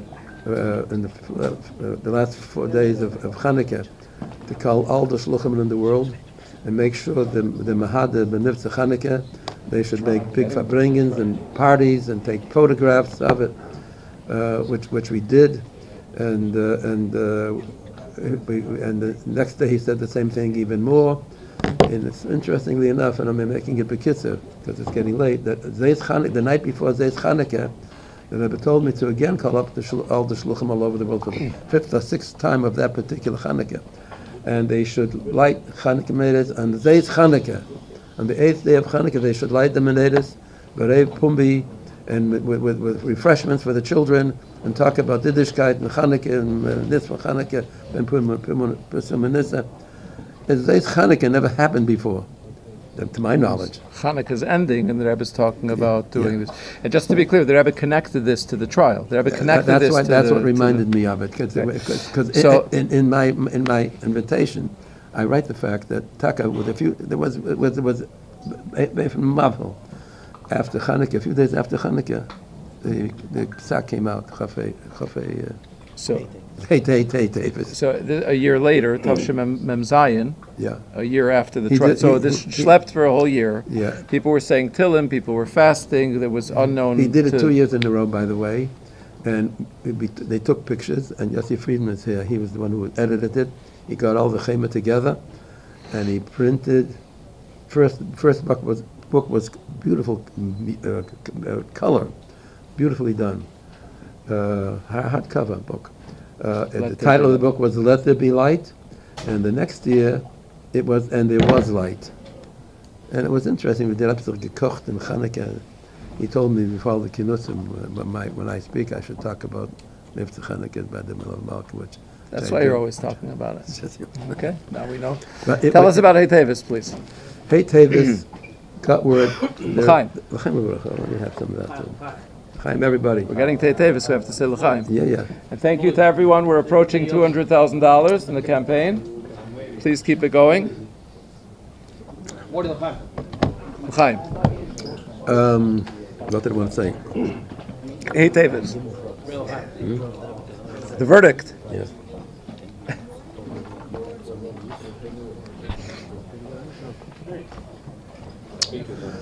What? Bring me back down to earth.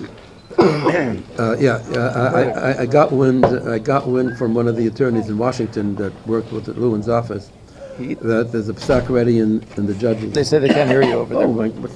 He doesn't need a mic, and I can't speak with a mic. Oh, it's the end of the microphone. Excuse me. 1, 2, 3. Okay. I'm sorry if you didn't hear me. You wasted your night. We'll start again. It would be good to start again. We're always before the beginning. So I got word that the psak is ready in Judge Sifton's office. I drove to the court with a full car of people in the back, and got a copy of the psak. I didn't have the chance to read it while I was driving, and I wasn't going to sit and read it before I bring it into the Rebbe. I just took a quick glance to see that it's good, and I brought it into the Rebbe, and I told him this is the psak, we just got it, and we won. And the Rebbe looked at me, and he said I should call up the Rebbitzin and tell her.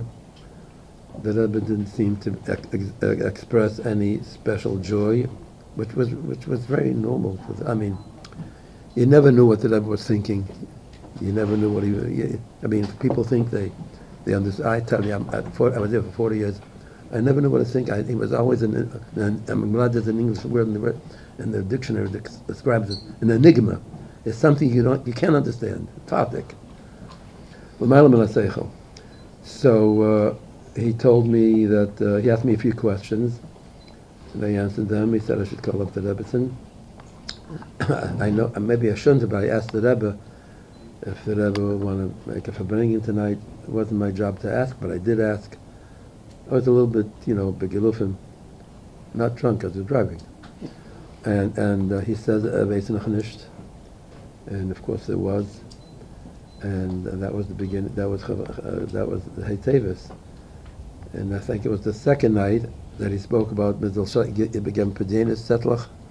That was the second night, wasn't it? Yeah, I just want to, before we get there, you mentioned something that on the way out the Rebbe asked you something. I think it was during this exchange with the Rebbe, where the Rebbe told you to call the Rebbitzin. On the way out of the room, the Rebbe asked you something about a personal ananical. Yeah. No, it was in the midst of this world-changing thing. The verdict just arrived, but on the way out, the Rebbe asked you. He was concerned with the prat, personal prat. I guess that goes to show you the yachas that Rebbe had with the maskirim. I know, but it was here. Anyway. I don't know. I can't explain it. I'm not going to try to explain it. It was just a pleasure, beyond pleasure. You can't explain, and you can't. I don't know. I just don't know. Vidal. Okay, take us to the night afterwards. This is Mitzvah Vav Teves. You started speaking about it at the Rebbe in the small zal in 770. It spoke about writing. Well, there was a very warm sikha about the victory, and then the Rebbe said people should write pedyenis and ask whatever they want, and you can write even for things you don't want me to know and read, because I'm not going to know and read it. I'm going to put everything as you give it to me to the Shemer. It was an interesting statement. You could write anything, not to be ashamed. You could write whatever you want. He will take it with him. And there were about by that next day, there were about 8-9 big bags of setlach, pedyenis that accumulated. The Rebbe wanted that some of the money that were in the bag should be deposited by Eisei Hayim. I was going to the Yehel. You did some things with it. Had the bank open. They kept the bank open that day. They spoke about keeping it in separate envelopes. Yeah, because he's going to throw everything in the Yehel. Yeah. You're right. Yeah, right. You see that. And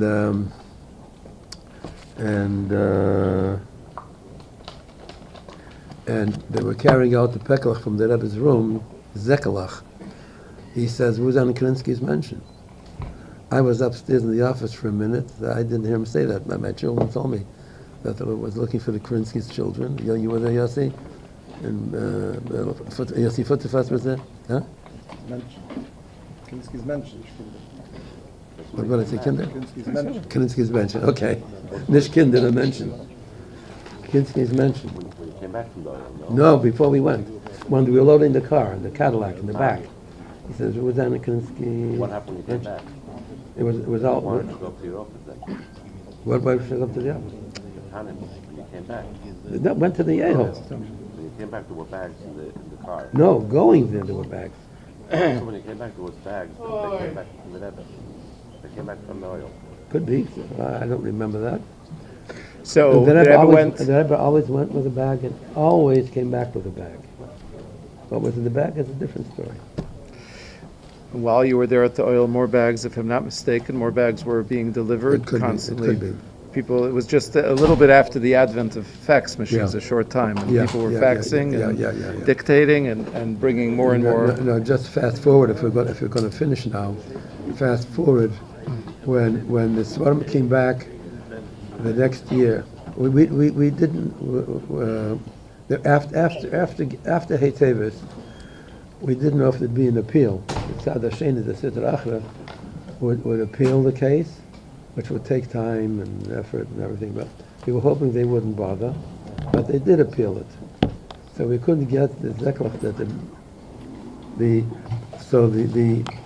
400 svarim that I mentioned at the beginning of this talk that were put in an insured warehouse by the police from the federal court. We couldn't touch until the appeal would be taken care of, and that took till Cheshvan of the next year. It took I think 13 months, and of course we won it. There were 3 judges in that case. It was the federal court next to the Supreme Court in Washington, and all 3 agreed that the case was right, but that it belonged to us. And in fact, there were protem in the appeal that were even stronger than the other judge Sifton's appeal, because they wrote about the Frierdiker Rebbe. The Frierdiker Rebbe wrote, I should have mentioned this before, if I can go back for a minute. Can I go back for a minute? Are you pressed for time? You've got the mic. Before the trial, when we were still in early discovery matters, we were sitting in my house in the living room, and I think it was a Sunday night, and Mendel Gansberg was there, and Rabbi Friedman and myself, the 3 of us. And we were just sitting and talking, and then Rabbi Friedman says he remembers that in the Kisvei Mechtav from the Frierdiker Rebbe, he remembers seeing a letter from the Frierdiker Rebbe to a man by the name of Marx, Dr. Marx, who had some kesher with the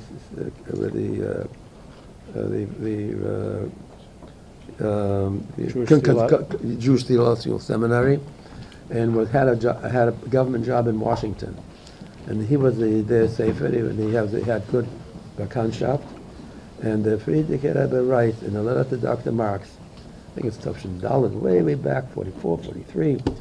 The Rebbe writes about Svarim that he left on the pier, on the dock in Poland, when they had to get onto a plane and they couldn't take everything on it. And they saw to it that there would be everything bundled up and put in the American embassy in Poland before they took off to Nottingham, to the boat that came to America. And the Rebbe writes there that the Svarim are very precious. Siruchusha Umo belongs to the people, and such expressions as that it's an Indian, but it's an Egel Rabbim, and it's very precious, and they should take care of it. That letter. It's property of Agudas Chassidei Chabad. Yeah. The owners are Agudas Chassidei Chabad. That's what the Rebbe was saying. So when I told this to the Rebbe Monday morning, he said I should call up the lawyers and tell them right away about this letter, because it's exactly what it is. So in the appeal that was made, the 13 months later, the Pesach was that the Rebbe, who this letter, claimed that it belonged to the Kahol, that it belonged to the community, and he was a spiritual man, and he wouldn't say one thing and mean something else. Whatever he said is true, and that was a big help in the appeal. It was more important, Hadgosha, I believe, than I don't even know if Sifton wrote about it. Did Sift ever wrote about it? Did he? Did. But anyways, they were madgish. It was very strong. Megan? We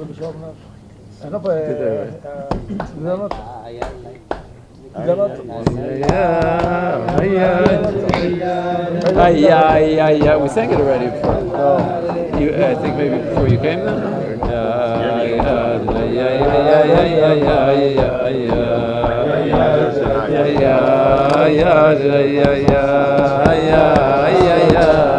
What? What did he say?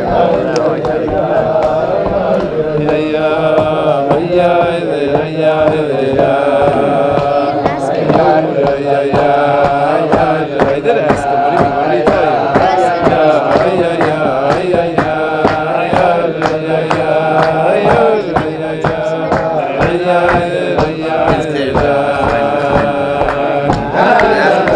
What did he tell you? You can't just know that it's on the broadcast.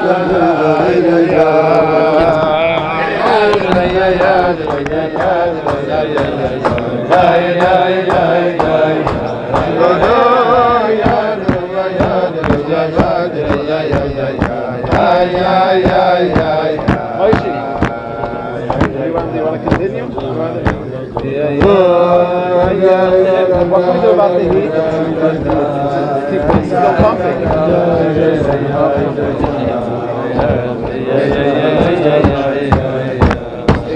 Privately we can't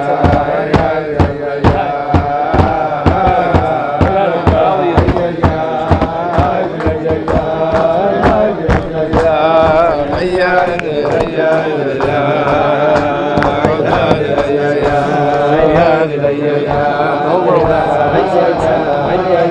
it's very sensitive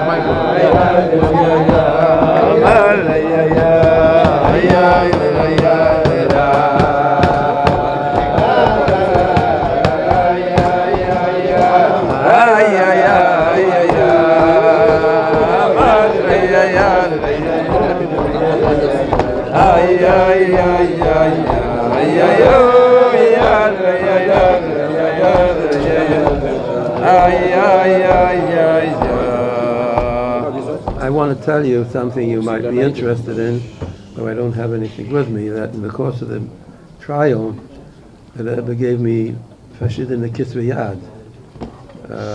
They gave the case.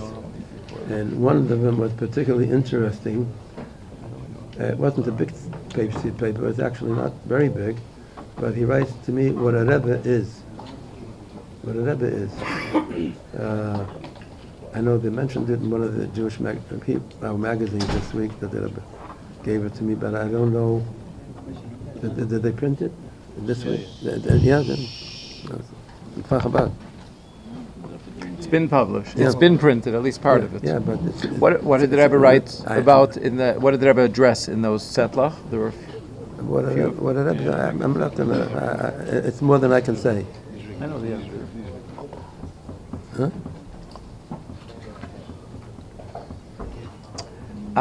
You were talking about depositions before, so just there was a time at which the other side wanted to depose the Rebbe himself. There was a very big point of contention. Oh boy! And yeah, tell us a little bit about that. And if I'm not mistaken, the Rebbe was prepared to do it. Yeah, it was just the opposite. I'm glad I told you about the Rebbe and how the Rebbe appraised the Rebbe and Benegay himself. People don't know this generally, but there was more than one case. There was a case, and there was an appeal.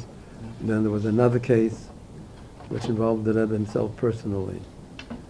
It was the worst of all of them, actually. And it's better now. Much better. So I'll start again. There was a third case that happened in Tafshin. Hold it for goodness sake. That's an option. I worked for the New York Times. I did for a while. I mean, they worked for me. It's a different story. It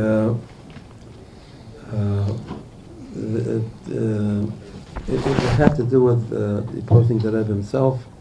They claimed because of the Rebbe's Farbrengen, when he spoke about so harshly, he talked about so strongly, I should say, about the Gneva from the Svarim, that somebody, I don't know who, went upstairs to the third floor and struck Chana, which was a horror shabaharas, because they wanted to turn this around to say that the Rebbe is responsible for that, what happened. which is totally untrue. Totally untrue, that's for sure. And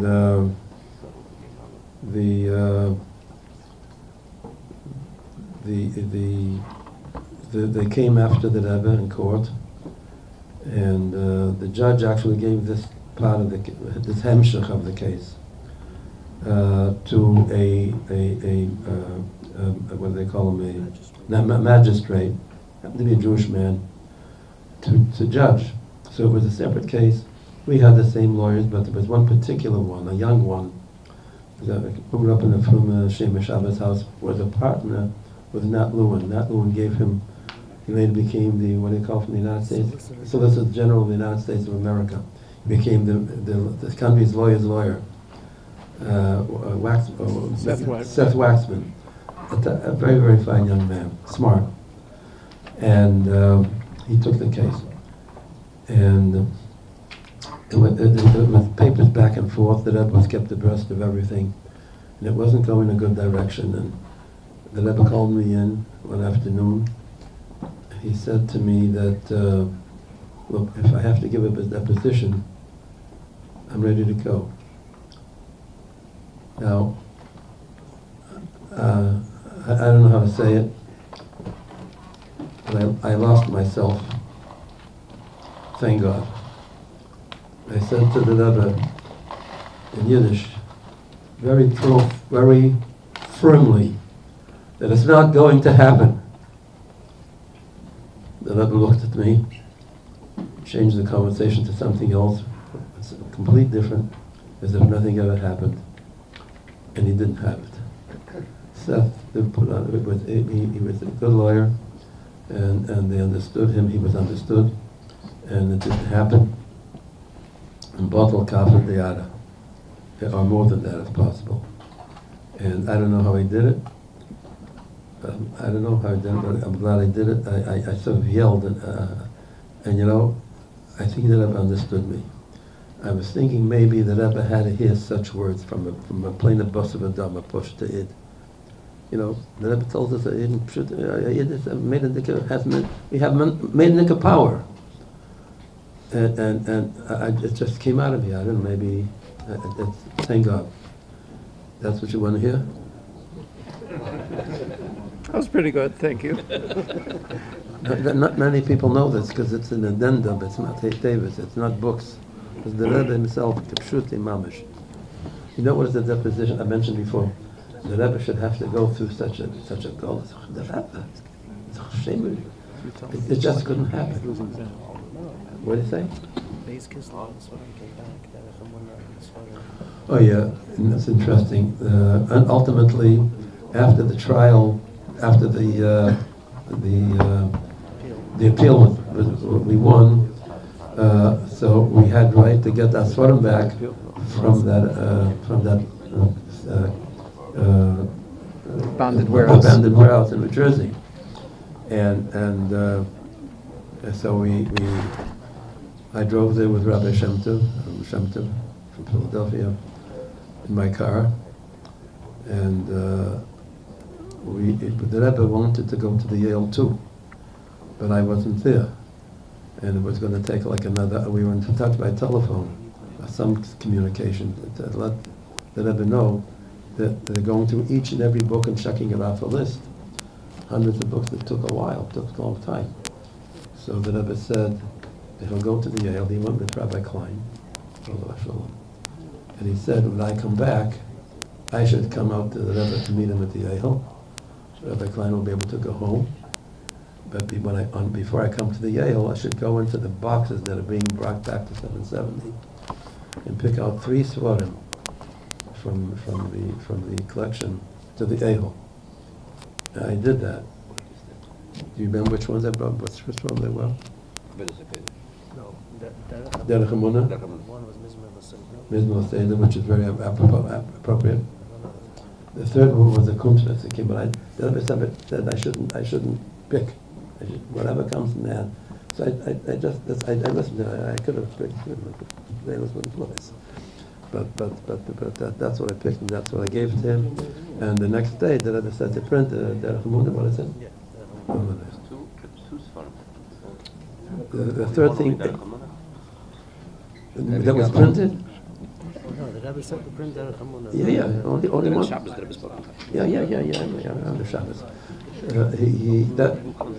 Huh? Yeah, but it wasn't printed. It was not printed. Derech Hamuna.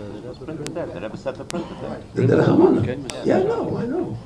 Yeah. No, but that was one sefer. There was two more.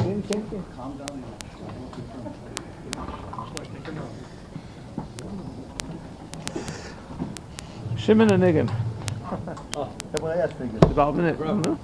ahead. I just want to mention before we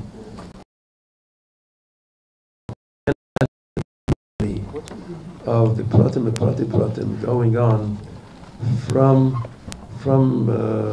Tafshin Memhei, Tammuz of Tafshin Memhei, till after Tafshin. I think the business with the third case it was sometime in Tishrei it finished. It took a long time. Till everything was finished, the Gamra. But there's so much paper, tons of paper. We have copies of every word that was said during the trial. What the judge said, what participants said. It's all in file. We have the whole thing, every word. It's a lot more than I can say. But I think the Kippuratim we covered to a great extent. Thank you. Very welcome. Now the younger Chassidim will sing a nigun, and we'll continue the Farbrengen. Yeah. And for those who are just joining us, I hear there are over 300 people online, in addition to everybody who's here. Please donate to the Rebbe's library at charity.com/library on this special day of Teves. Let's see if we can get to $250,000 within the next 10 minutes. It's not such a big deal. It's a big oilam. We're at 204. If my calculator, I'm not Nat Lewin with the calculator. By the way, what Nat Lewin said at the time was, he said, if I didn't become a lawyer, I would have been an accountant. He's a genius with math. What he did was when this fellow, what's his name, Yarmak, was doing his testimony, so afterwards was lunch. So over lunch, I'm told, Nat did the math. He came back after lunch and he tore him apart. He said his math didn't make sense, and that was the laughing stock that Rabbi Krinsky was describing. But anyway, I'm not such a genius in math. However, it's not so hard to figure out that if we're at 204,692 and we want to get to 250 within about 10 minutes, that would only require about $10,000 to be donated, because everything is matched and doubled. Ladies and gentlemen, please donate and support the Rebbe's library, which we just got finished explaining is the Rebbe's library is the crown jewel of Lubavitch. The entire Teves revolved around the Rebbe's library. Let's get it done. And now we have Rabbi Shimon Liani on the keyboard for start a nigun, please. Whatever it is, go ahead, Shimon.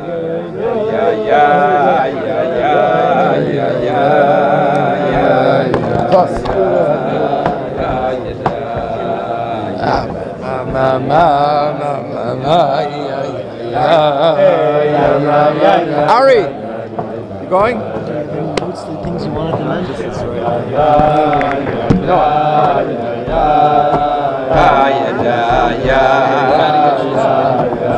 Oh, did this get disconnected? Rabbi, they're saying this is disconnected. Is it plugged in? Connected. That's when I would use it. It's bad. No. That's when I would do it. Because I had it closer.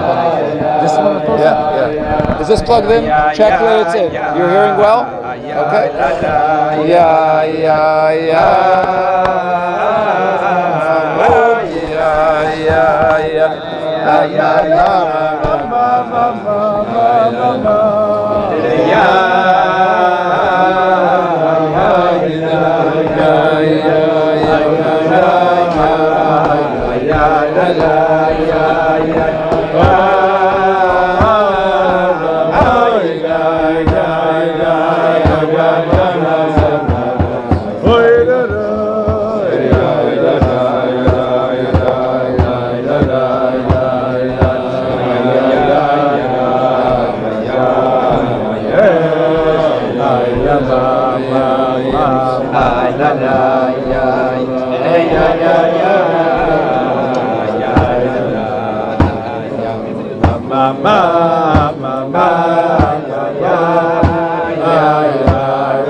Rabbi Pinson, what next?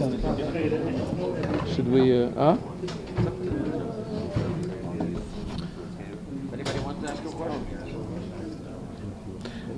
would anybody like to ask any question? Shimon. When the Rebbe told you go tell the Rebbetzin that you went to get the lawyers, how was the Rebbetzin, the first reaction was? You came back to the Rebbe and told him to take the lawyers. At which time? When he took he took out the restraining order. About going to court. Yeah. Yeah. So what about it? What was the Rebbe's reaction? She heard what I said. There was no problem. No. Why do you think? No, the Rebbe, you came to the Rebbe and you told them about it. And the Rebbe says, tell the Rebbetzin. Yeah. So why was it? We had a discussion, but the Rebbe was not driven. She wasn't in shock. She didn't get in shock. I can tell you stories, boy, you wouldn't believe it. No. I'll tell you a story where the Rebbe's life was in her hands, Begoli. You remember that Rebbe had a heart attack in Shmini Atzeres? Yep. You all remember, I'm sure. I don't remember what it was. Yeah, but you remember it happened. It happened in the middle of our the fifth Hakofer, ungefähr. And the Rebbe suddenly was standing and clapping to Hakofer, and the Zmiris singing. He catches hold of takes hold of the chair. He had trouble standing, and then he sits down. Oh, and became white.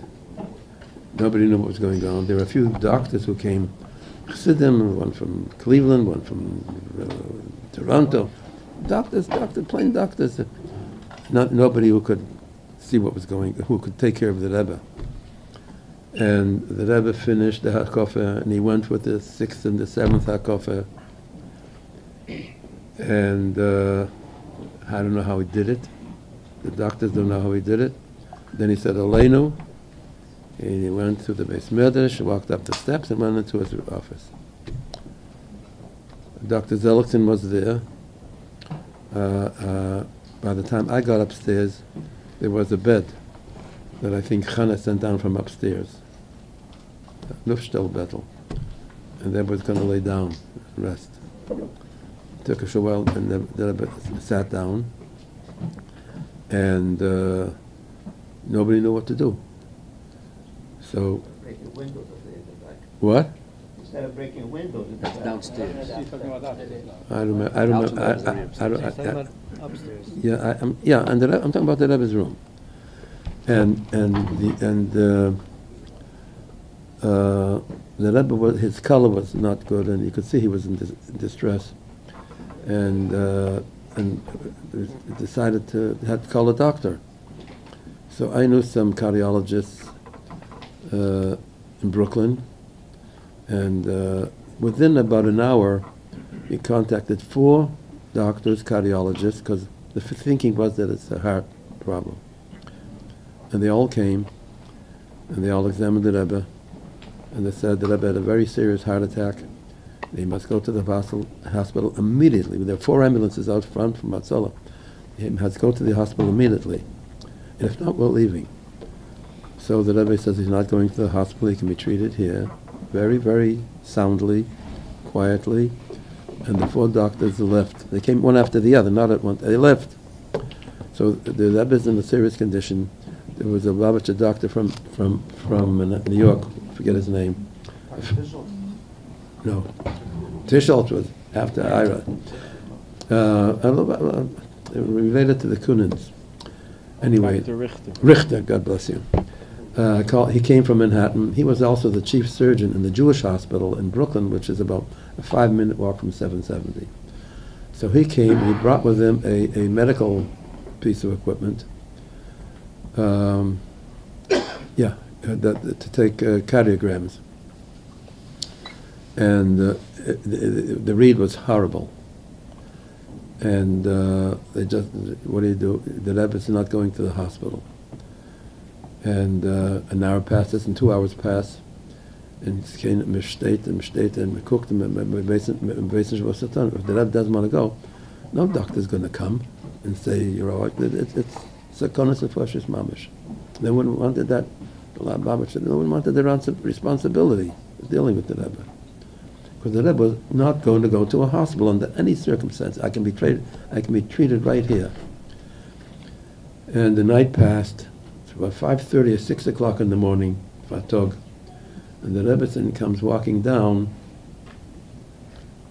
from the 2nd floor. I should say that when it originally happened, went into the room, came up from downstairs, the doctor said, you didn't drink anything today, you had nothing. It was a problem Erev Yontif in the mosquitoes that the Rebbe was not happy with. And it had an effect on him, together with other things, who knows what. So they went to. So when the Rebbe was in the room downstairs, they went to 770, to 1304. The Rebbe was home, presidency, and they walked the Rebbe. I think Halberstam, and somebody else walked the Rebbe into the Rebbe's room, and she walked in and she said something to him, and then they decided he has to drink something to make it. The Rebbe said, "Shmini Atzeres, you have to eat in sukkah." He was in the room. He couldn't make kiddush in the room. He'd have to go into the sukkah. So he got up and he went into the sukkah with the Rebbetzin. And he made kiddush and came back to the room and sat on the bed. And there was nothing that could be done. The Rebbe didn't let.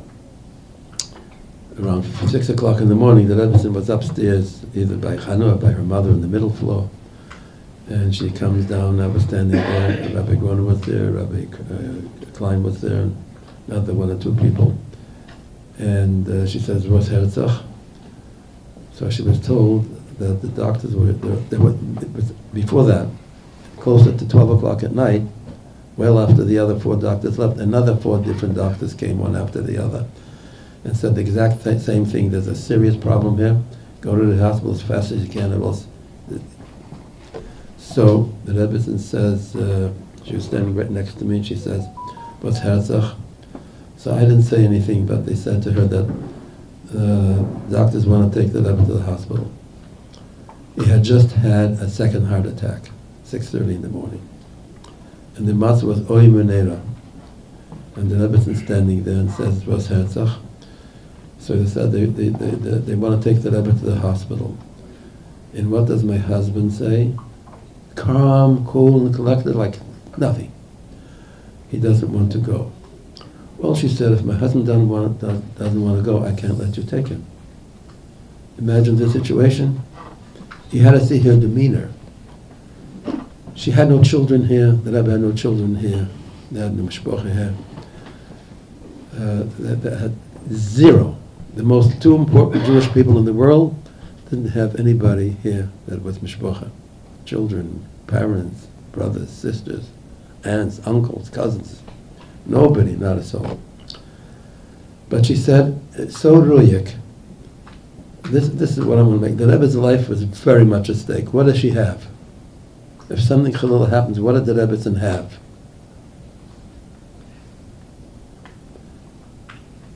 So she said, I walked out of the Zal, the Gan Eden Tachten.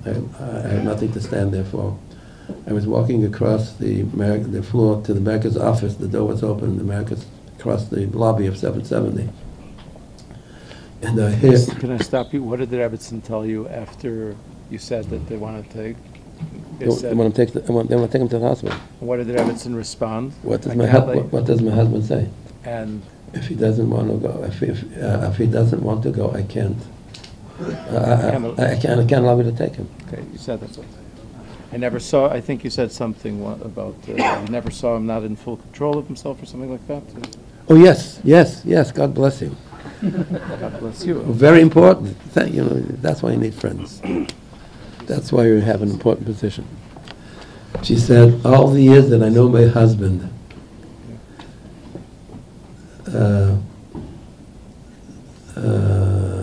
I never saw him not in total control of himself. All my life. That's the word. Huh? They wanted to sedate the Rebbe and take him to the hospital. The Rebbetzin said, I can't let you do it. And it didn't happen. So I was walking out of the Gan Eden Tachten, verloren, over the stone floor, and walked into the Merkaz, and I was standing with my hands on the little ventilator, and I hear her walking after me. So she comes into the office, just the two of us were there. And she says to me in Yiddish, Rabbi Krinsky, kennt doch sehr viele Menschen, kennt nicht gefunden der Doktor für meinen Mann. English, please. Rabbi Krinsky, you know so many people who can't find a doctor for my husband? And as soon as she said that, I had like a lightning bolt, a barak mavrik in my head. And I reminded myself that I know a doctor. He's a good cardiologist. He graduated Harvard. He was that used to be a good thing. That used to be a big thing until a couple months ago. They lost it. Yeah. They lost it. Then it was a good thing. Sorry. It's a very mesubach, the development side. So what happened was, and I thought of Dr. Ira Weiss. He was a student. He was a graduate at Harvard, as I said. He had I knew the professor that he studied under was world renowned. I think he had a prize. What do you call a prize? Nobel Prize. He did. And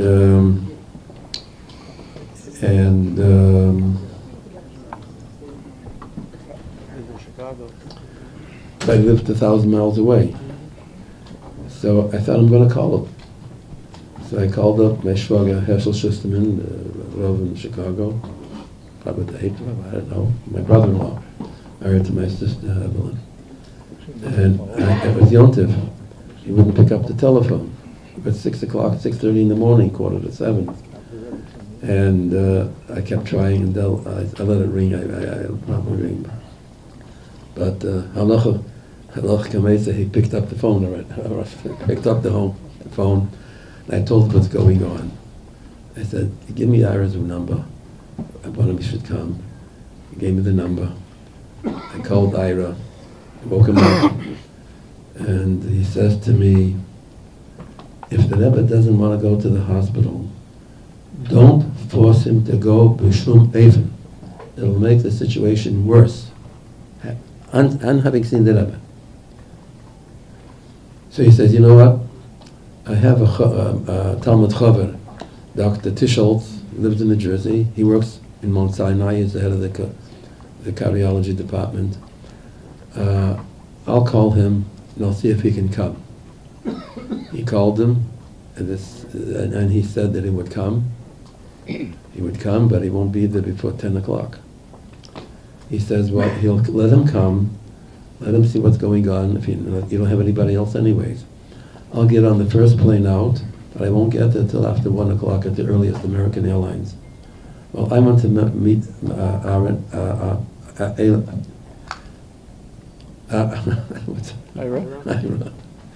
I'm very tired. At the airport, we had a police escort. We went to 770 as fast as we could. Dr. Tischoltz was still there, and in the interim, those few hours that he was there, he praised the situation, Kameshahu, and he ordered meeting some pharmaceuticals that you need for such a case. And you could see the Rashad came down to say, you could see that the Rebbe had an improvement from that little tipple from the Geherika Refuas. And so what happened was, Ira has a wife and children. He has that practice with other people in Chicago, but he did go home. 1,000 miles away, he was as close as the next door neighbor, because he stood in the Rebbe's room for 3 weeks, and he lost his practice, but he saved the Rebbe's life. Peshute mamash. I want just kind of makom. The point I want to make, I don't want to lose that. The point I want to make is the Rebbetzins. The Rebbetzins' reaction to that situation was such calm, in belief that her husband can do nothing wrong, and he'll be okay. He's in total control. If he's in control, then he's in control. And so you see how the Rebbe trusted her when it came to the deposition in the court case, and you see now the reverse, how she trusted her husband when it came to another life mamish case. And get excited. What other human being can do that when the person you love is just without anything else? I would say he cherished her maybe more than anything else. She was the Rebbe's daughter. How would the Rebbe treat anything belong to the Shver? I mean, it's same plain seichel, I think. I don't know if you like that Russian. But so you talk about the Rebbe, and you're not talking about a regular person, but she was so simple she could carry on. When mothers with children would come by to see her for a bracha, for a chuppah, she handled it like a mother, but she wasn't a mother. She was never a mother. But she handled it like so sweet and so nice and so bakfem. I don't understand the Rebbe. I don't think I can tell you nobody does. The Rebbe was of the same psyche. Could never understand. Many times, I mean, I spent. One time I was speaking with her at night on the telephone. She called me at home, and I told her that tomorrow I'm going away. I have to go on a trip. She said, "Where are you going?" I had to go up to the new Camp Gan Yisrael. It was new at that year, and there were some legal papers and property that I had to sign as secretary of the corporation. So I'm going up. She says, "How long will it take you?" Well, back and forth, I said, it was before 17 was built, the highway. About 6-7 hours. She says, "Can I go with you?" By all means. So she came and she had a shopping bag with coffee and with some chocolate. The pashtus, pshittus atzmus. It was just, I many stories like that. I had so much time with her. If you're jealous of me, you have good reason to be. for both. I wouldn't pull the microphone away from you, Stamazai. Not that I pulled it away, Chasron, but I think Kana Malcolm, since you mentioned Dr. Weiss, to give a bracha for Yitzchak V'Shan Teves to Yitzchak Zev Alevi Ben Zelda, Dr. Weiss, Ira. You should be strong and well. Amen. And as the Rebbe's doctor, every one of us owes, every member of Klal Yisrael, every person living in the world owes Dr. Weiss, lovingly known here as Ira. He wants the name. Yitzchak Zev Alevi Ben Zelda. I also wanted to mention Dr. Tischoltz, but I don't know his name and mother's name. Dr. Weiss's name I know, but if anybody knows it, they're invited. He's another doctor. He went into another field. Okay, now he's a magician, if I'm not mistaken. He practices magic, Dr. Tischoltz. But either way, so l'chaim for both of them and for everybody who had the supposed to care for the Rebbe and the Rebbe's l'chaim. I once had a cute little story. It's a little personal, but I was amazed how it worked out. The doctor Weiss's Rebbe where was it? Lown? Dr. Lown, Bernard Lown. He was head of the cardiology department in Harvard University, and he lived in Boston, not far from where I used to live. So Weiss was saying to call Dr. Lown. It's very important. Weiss and Tischolz were Talmidim of Lown in Harvard. So we called Dr. Lown. He was in Moscow treating the Prime Minister who was there in 19 whatever it was. One of the probably Khrushchev. From the president of Russia. Andropov died very quick. Anyways, so he couldn't come, but he said he'll be coming back to Boston next week, 5 days. So I'll go to New York. I'll come and visit the rabbi. So he came to visit the Rebbe. He spent a long time with him, long time. He was in his ball from the Rebbe, of course. That's not a surprise. And he advised certain things, pharmaceuticals and things like that. And then he notified the Rebbe. He used to write through me to the Rebbe, back and forth. We did it with answer B'Tzav. That he was going, that he had to go to Russia or China, I don't remember. And he was going, it was Rosh Hashanah. So the Rebbe asked him to take a shefer with him to use when he gets to his destination, whichever it was. But what I wanted to say was that, what? About keeping the Rebbe. Yeah, this What did again. he say about Ira's decision that the Rebbe should stay instead of 70? He was okay with that. That was not a problem. So it's also, in case it wasn't clear, Dr. Weiss was the only one who said if the Rebbe doesn't want to go, don't take him. Yeah, the first one who from, said from the 8 doctors that came lechatchila. But what happened was, they came out of Pesach, and I went over for matzah like everybody else, but I went over a little bit later in the day because I live in Crown Heights. Those who have to go to Connecticut, New Jersey, it's a ways from 770. They went early, and the Rabbi used to tell matzah from the matzah that was gebacken at a Pesach. After Mincha, the matzah didn't come to 770 until about 4:30, 5 o'clock. It took a long time.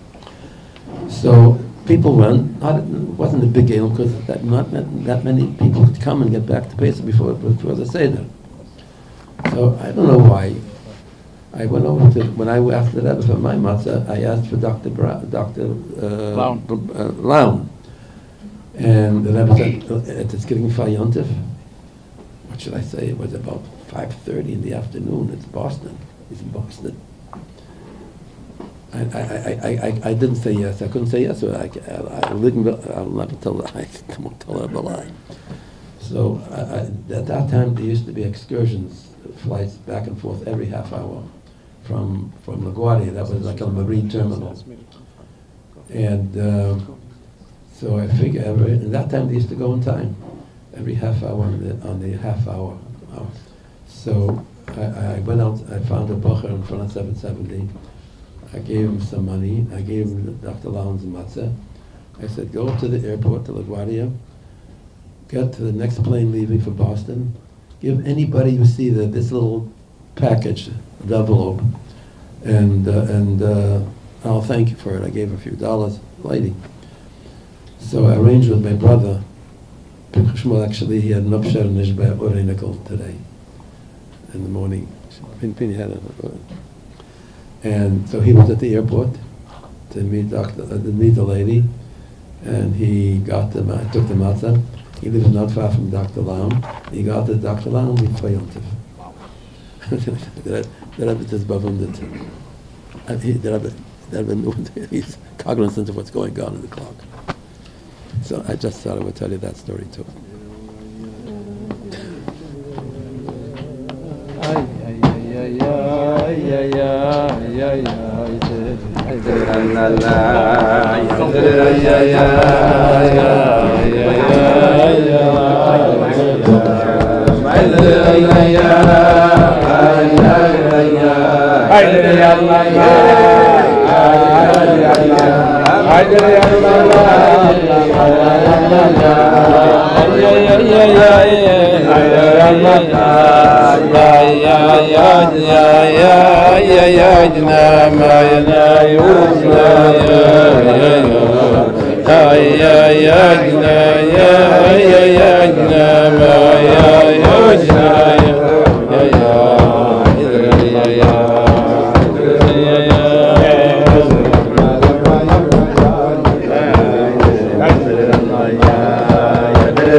Ladies and gentlemen, www.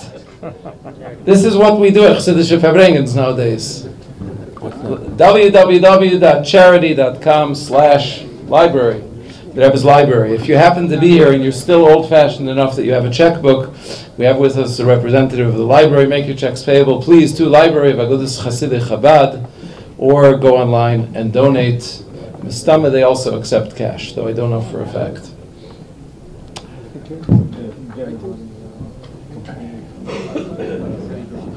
Izzy, nothing to say, nothing to ask? You're tongue-tied? I didn't know that's possible.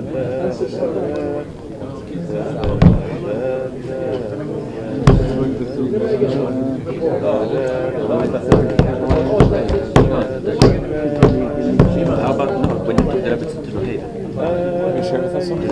Okay. Something?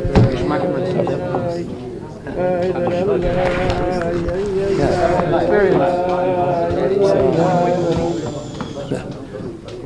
You don't want to go home. I'll tell you a few stories about the Rebbetzin. I often spent time with her when she had to go someplace that she didn't want to go herself, like to Connecticut or places in New Jersey that are further, like the camp up in the 7-hour trip. We went to Connecticut, and she accomplished what she wanted. She had to be someplace, and she finished that. We were not far from New Haven. In New Haven, there's a Lubavitcher yeshiva, as you know. Rabbi Meisha Yitzchak Hecht, married to my sister Rivka. Tafshin Aleph was one of the first Lubavitcher chasanas in America. Tafshin Aleph. Tammuz, Tafshin Aleph. 1941. Yeah. And Hecht family, but anyways, they were the Menahalim. They founded the yeshiva in New Haven, Connecticut, and they bought a building. After a few years, they were able to buy a nice building, but it became too small, so they decided to build a new building, and they got a fancy architect from Yale. That's also persona non grata today. And to make a long story short, they built a building. It took a few years in a beautiful setting near Orange, which is a suburb, a fancy suburb, very fancy place in New Haven. And they built a beautiful building.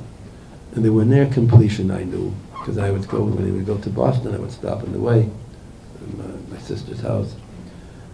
And when I was there, about 10 miles away with the Rebbe's, and I told her, she knew the Hecht family by then, and I asked her if she wants to, they're building a building, which this was not 41, this was like considerably later. It was in the 50s. After the Rebbe passed away. Yeah, the building is named after him. Okay, yeah. All right, I'll buy that. Early 70s, late 60s. So I asked her if she would like to go see the building that they're building. She knew my sister and Rabbi knew my sister Rivka very well, and she said yes, without any hesitation. So it was like 5 o'clock in the afternoon. I figured builders are probably finished at 5 o'clock. I went home. There's nobody there. It won't be any bulum, which might not be interested in. Anyways, we came to that. It was in a highway. We came to the building. And the driveway was right off the highway, up a long driveway, like a very fancy place. And the building was almost finished, but there were workers around, and my sister Rivka was there. So I drive up. I thought maybe she didn't want to be, I don't know. I didn't know what to think. I don't know why I said it, but she said yes, I went. So we came up the steps. My sister saw the car coming. She said, it was the Rebbetzon's car. She recognized it. And she came running to the car. She was beside herself. The Rebbetzon sitting in the car. I mean, you can imagine. So she asked the Rebbetzon if she would like to get out and walk around. The Rebbetzon said yes. She got out of the car. And she went into the building, and she told me later she never saw a school with carpeting. It was a very fancy school that had carpets. And she enjoyed what she saw. I'm trying to know, it's the only place that Rebbetzon ever visited in any part of the world. I don't know what she did in Russia, or in Poland, or France, Germany. But in the United States, I don't think she ever visited a school, I'm sure. So she happened to enjoy it. And about 6 months later, my sister and brother-in-law had to go into Yechidus. So they went into Yechidus. So the Rebbe smiled all over them, and he said, "Gat v'daich a feine gerus." That's the story. Huh?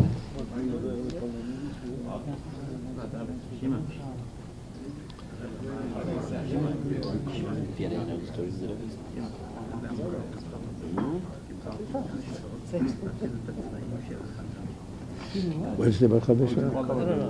Should I tell the story with the hospital? Anything. With my back? These are not people that were 40 years ago. Okay. There's nobody here on their own.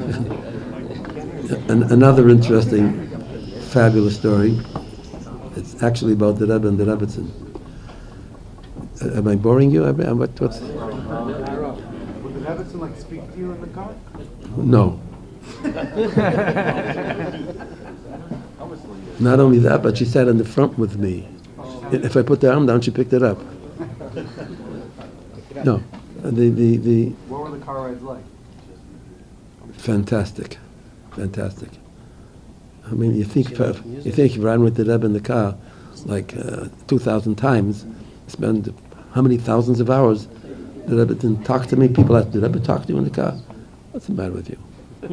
When we had telephones in the car in the later years, the Rebbe would give me things to call people on the telephone with answers. Or sometimes when I went into the Yale, I went in to see. He would give me things to call up, to give over answers and things that were dochav. Anyways, one day it was a Chedesh Shvat. It was very cold outside, and I picked up something that I should not have picked up. It was a heavy box, and I pulled my back.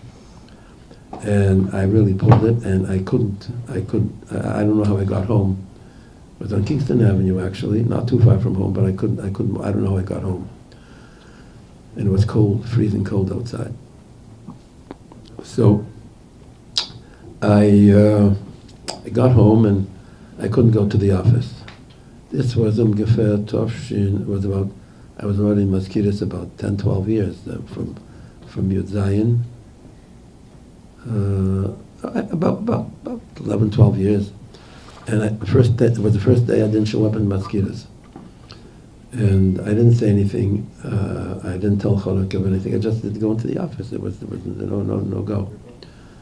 So I was eating supper with my wife and children. It's around 8 o'clock, quite late. And the Rabbi is on the phone. And was macht der Rabbi Krinsky? I said, I'm okay. No. Something is wrong. She didn't say it so slang, but she said some in a very respectful way that if she didn't want to say I wasn't in the office. I don't have to know that she knows whether I go to the office. Don't go to the office. In any case, so I said I saw that she knew something was going on. So I told her that something happened to me today. And it hurt my back. It's hard for me to sit. It's hard for me to lie. It's certainly impossible for me to walk. So there was no sense to go to the office and burden everybody. Und sie sagt, oh, Rabbi Krinsky, ihr gedenkt, mit der Jahr zurück, mit mir mitgefahren zu einem Doctor in New Jersey. He was a Jewish doctor, an orthopedic. That's just the kind of doctor I needed. And I'm going to call him up and make an appointment for you to see him tomorrow morning. And I'll drive you there. So I said to the Rebbe in Bakovadik way that I'll go, but let me drive. She said, okay. So around 12 or 1 o'clock, when it's Monday we set up, I picked her up in the house with her car. We went, and we went to the doctor, and went up the elevator together to the 6th floor. And I went into the doctor's room, and she sat in the waiting room like a mother waits for a kid, and goes into the doctor. She sat upstairs in the waiting room. So the doctor spent about a half hour, 35 minutes with me. He gave me a shot that hurt worse than the whole chatchila, but it helped. So I went into the car, and drove back to President Street. It was her car. And so I left the car there, and I walked to the office. As soon as this was like about 4:30 in the afternoon. And I come to the office, so the Rebbe is buzzing from his office to the Americas. He knew that I was back, and he understood I came to the office. So he wanted me to come in. So I came in, he was standing with his hands behind his back, and he was smiling. He said, "Was hat der Doktor gesagt?" So I said, "Er hat gesagt, soll gehen gleich."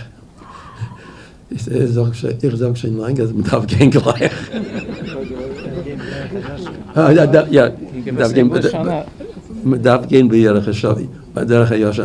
You have to walk straight. With have implications and activity. You gotta be, you know what it means. You gotta walk straight. You all know what it means. So, but there's something connected with this story that you don't realize. I want to finish it with all the pratim, because I found it to be fantastic. This was at this hour that we got back, 4 o'clock, 4:30, was the time that I would take the Rebbe home in the afternoon, in the winter time, for about 3/4 of an hour, 45 minutes, or 40 minutes, and the Rebbe would go into the house. The Rebbe still had to be there, of course. We went and put there with you, whatever it was, and then I would take him back, and that happened every day at that time. And what this meant, that the Rebbetzin had to change the Seder Yemi. The Rebbetzin wasn't going to be home at 4:30, and possibly not home. And the Rebbe couldn't go there without her. He would go to have a cup of tea. I don't know what the Rebbe did. I didn't go into the house with her. So they had to arrange before, I'll call eventually, what happens if it comes back early, if it comes back late. Both had to change their schedules because of this guy. So I found that I don't know how to say it, so I won't say it. Didn't bring any snack. I don't remember Yossi if she brought a snack. I think she did. If I told you that, she brought a snack.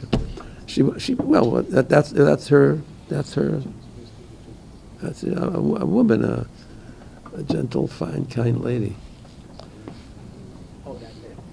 Huh? Tell me my mishpacha. You know any stories? Any questions? Are you finished, Rabbi Shmutkin? Anybody have any questions? As soon as we hit 500, I'm finished. No. All the stuff that is sold came back 100%. Every single thing came back. What the one is sold?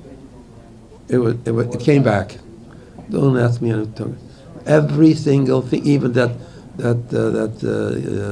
Kitzei Agoda came back. There was a question from the crowd. What was the most difficult part for you of working with the Rabbi? A difficult part? Yeah. What What was difficult? Trying to be a mensch. Try to walk straight. Yeah, trying to walk straight. No.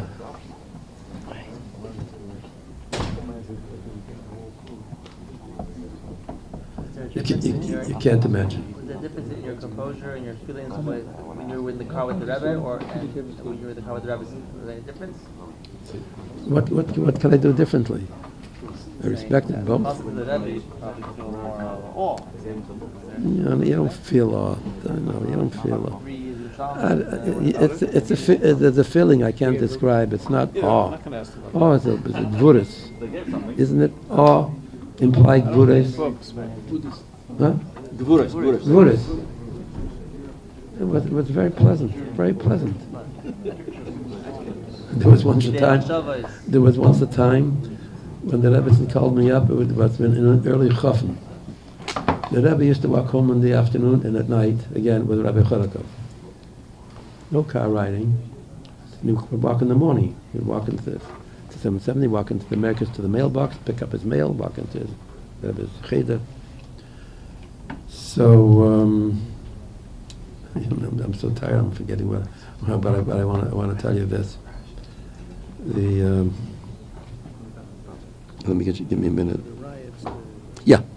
There was some unrest in the Shchuna. And Shmuel Shraga, Olav Sholem, some of you might remember him or not, before your time. Yeah. So he arranged, he set up a group called Maccabees of younger light to meet people at the subway, take them home, give them a hand, whatever they could do. And they had about a half a dozen cars working. So one day I get a call from the Rebbe in the office, and she says to me, Rabbi Krinsky, if I would be kind enough to drive the Rebbe home at night, and if he go whenever he will come, I should drive him. I said, but I'm not going to tell the Rebbe. You arrange it with the Rebbe, and I'll be Bakayim. So I think it was on the first day.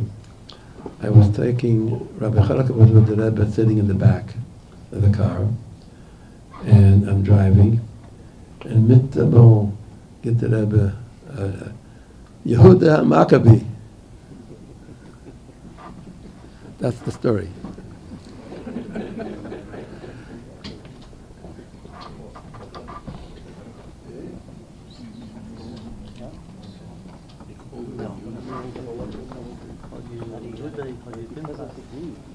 You called me Pinchas?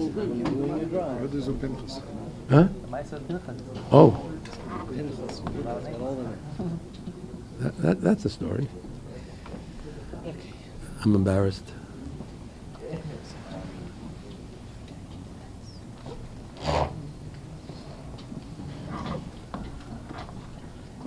Going to the oldies but goodies, And the other stories, Jesse, help me. Family, help me. Yeah. Anything else? They want to hear something. Look at Teves.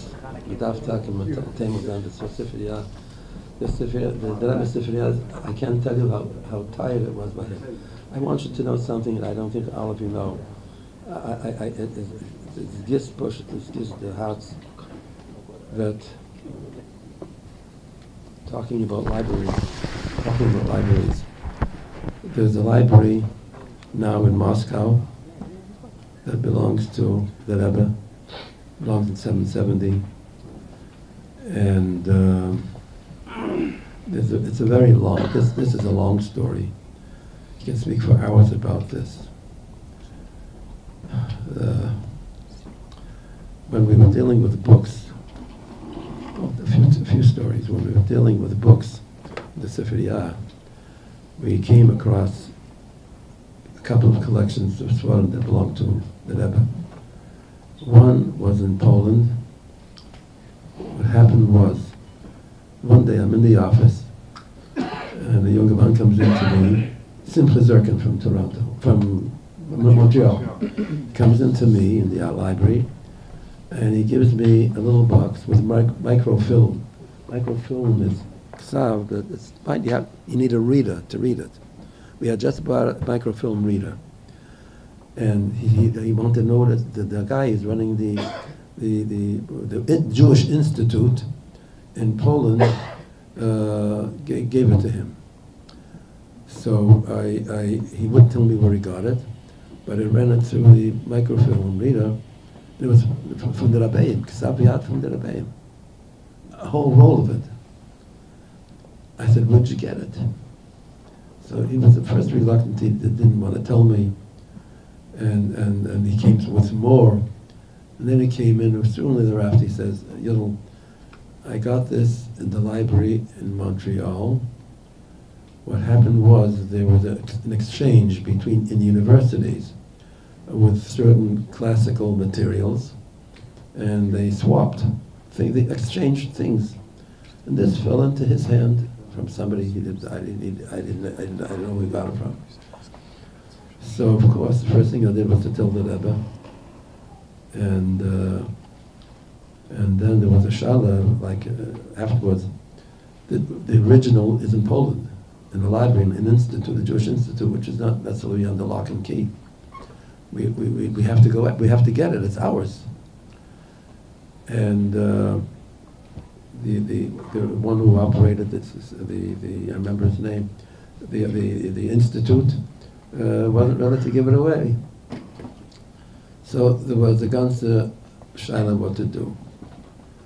So there could be two ways of getting it: either by giving somebody some money, or to go to the State Department in Washington to deal with it government-wise. So I asked the Rebbe what to do. And the Rebbe said we should go through the government, the Secretary of State. I made many trips to Washington with Rabbi Shem Tov, speaking with a lot of influential people. And we made some headway, but strangely enough, there was a cardinal bishop in Poland that Rabbi Shem Tov knew, and he somehow got him involved in this. And he was in touch with the Vatican, and they were in touch with this institute in Poland. Somehow there was a Polish. The cardinal was a Polish birth. So this was in 1972 when we started dealing with it, and we were in courts, and we were all kinds of places. We met some very high-level people in Washington. I don't remember the names, but you would recognize some of the names. And when it came to, by the time it came to 72, 5 years to 77, it was Lamed Zayin, I think. Is that Shnim? Lamed Ches, okay. It became Lamed Ches. Yeah. Oh, so you know about it. Of course you know about it.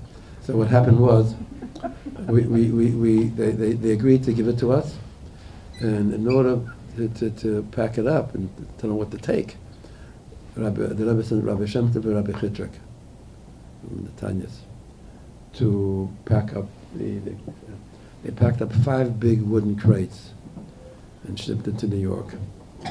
It came to New York, Tovshin Lamed Zayin, when the Rebbe was in his room.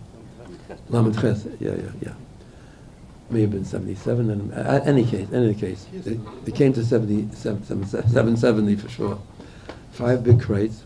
The crates, I think, are stashed in one of the storerooms in 770, and the books were put into the library. And it was a very, very choshev thing. There was the collection where the Rebbe said that there was a Ksav of an Eitz Chaim, the Rebbe said Zera Choshev Sefer. Was that the Polish books? Yeah? There you go, good. So this was Chedesh Tishrei, and the Rebbe wasn't going out of his room. So I asked the Rebbe if I should bring in some of the things that just came from Poland. He says no, but the first thing I'll do when I go out, I'll go into the library to see the Svarim. That's what happens. People say, was Nissen, Reish Chedesh Nissen, Erev Reish Chedesh Nissen. I'm sorry. Yeah, that's how smart. awake I am. But yeah, and anyways, whenever it was that I went into the library, I had an office with Rabbi Levine. I had an office over there. You remember I had an office in the library, in a beautiful desk, and all the titles for them were in that room, and the Shadurim that Rabbi sent over the copies of the film. That was my room. Was choshev. And the Rebbe sat down in my chair, my desk. We had tables full of Svarim, and the Rebbe spent 55 minutes, I think, in the room. He got tired, and there was one thing that he said, and he made a few remarks as he blurted through some of the things, but with Hanoah. Now it's ours, his Rebbe's. So that was a very important. It happened at a good time. That it was B'chaya, these things that Rebbe. It meant so much, we have no idea how much it meant to the Rebbe Kisviyat things. And then we had the problem, there was the library. My Shver was in Lubavitch the year after the Second World War. And they wanted to take, they were around Lubavitch, the Russian, huh? First, yeah, what I say, second one. Yeah, it was all one big war. And it's not finished, by the way. So what happened? The Jews will finish it.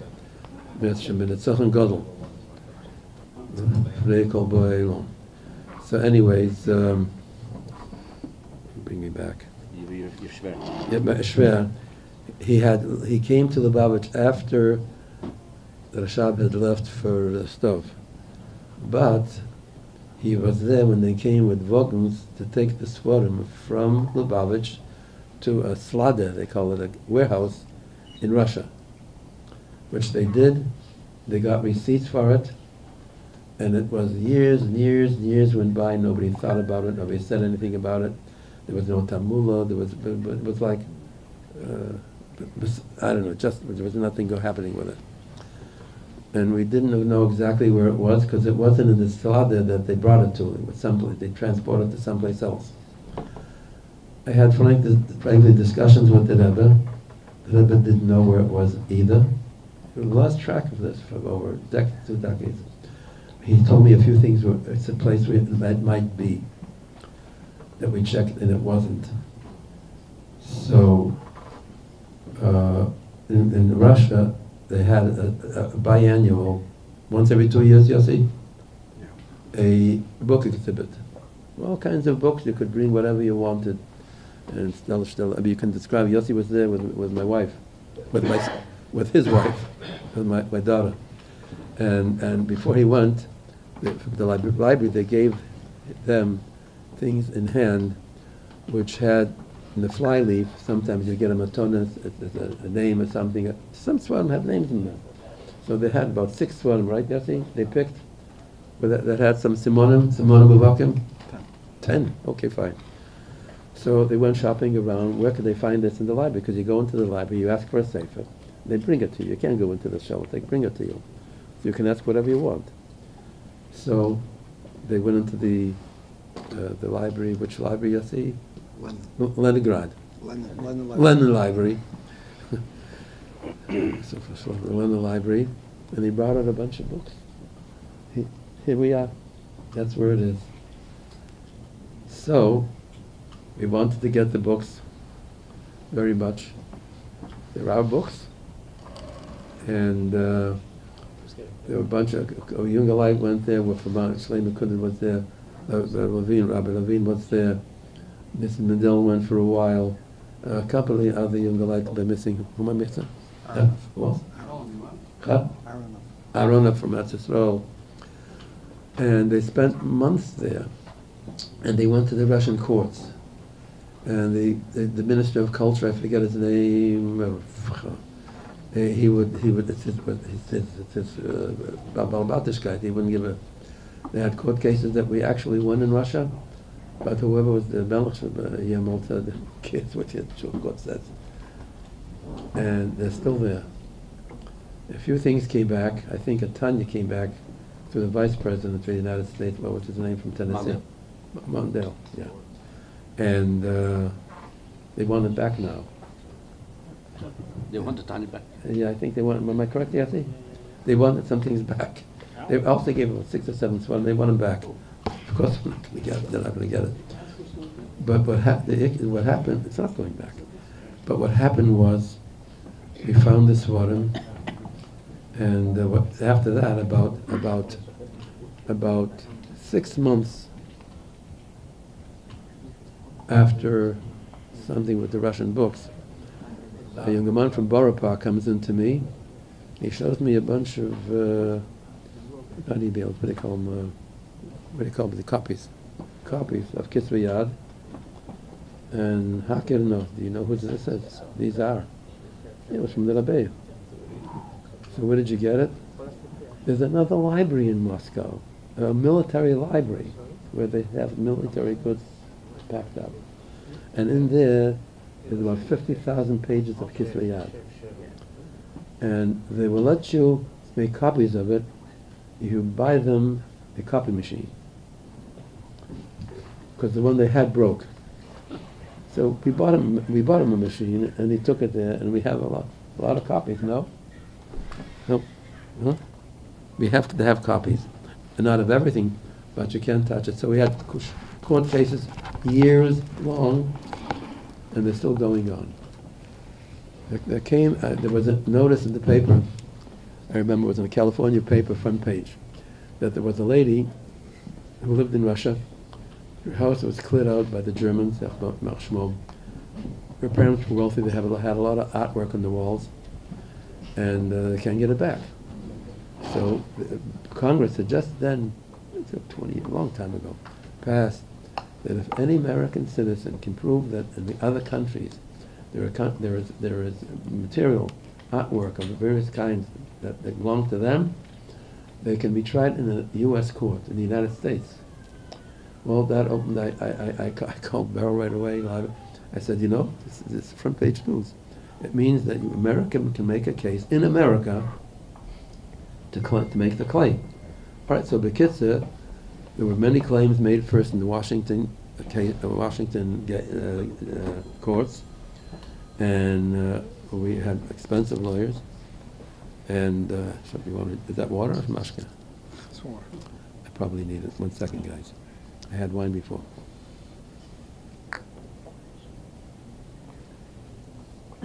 Thank you. So we won the cases, but that didn't mean anything. When we started cases in America, we first started in Los Angeles because that's where that lady lived, and that the people in that state were familiar with doing American cases from European people holding somebody else's stuff, and then moved it from Los Angeles to Washington because it's the transportation. You don't have to go across country. It's easier. The transportation is easier. So I don't know how many cases there were in Washington courts, and we won every single one. That some of them are fascinatingly interesting. Shlomo Kuhn and his children are pretty much aware. They're there all the time. They know everybody. Everybody knows them. And that's where it is. And yeah, should be done. Yeah. Everybody should give a bracha. Should done the Natzach, and all these the rechush and these holy Tahara things should come to 770 to the Rebbe, the Kodel Mamish, and we should be busy learning them and keeping them and doing them, like the Rebbe said after the Tzachon from the Dadat Tzachon Hey Teves. Amen. We gave a bracha before to Dr. Weiss and to Dr. Tischholz. We have with us another person who helped the Rebbe quite a bit as well. His name is Rabbi Krinsky. So we'd like to give you a bracha. Teves. Amen. Like it to Yaren. Continue nachas from your children and your Einiklach, and your Einiklach, your nephews too, your great nephews too. And nieces. Nieces. Your great nieces too. And those who need should have the find shidduchim b'kar of mamish. This is all part of the bracha to Rabbi Krinsky, that those who need should have shidduchim b'kar of mamish. And very quickly you should be driving the Rebbe once again to Yerushalayim HaKodesh. Amen. And to all those where I hear there are 260 people still sticking online, there are some death threats coming this way that we shouldn't stop the live feed, but I think it's ending. But all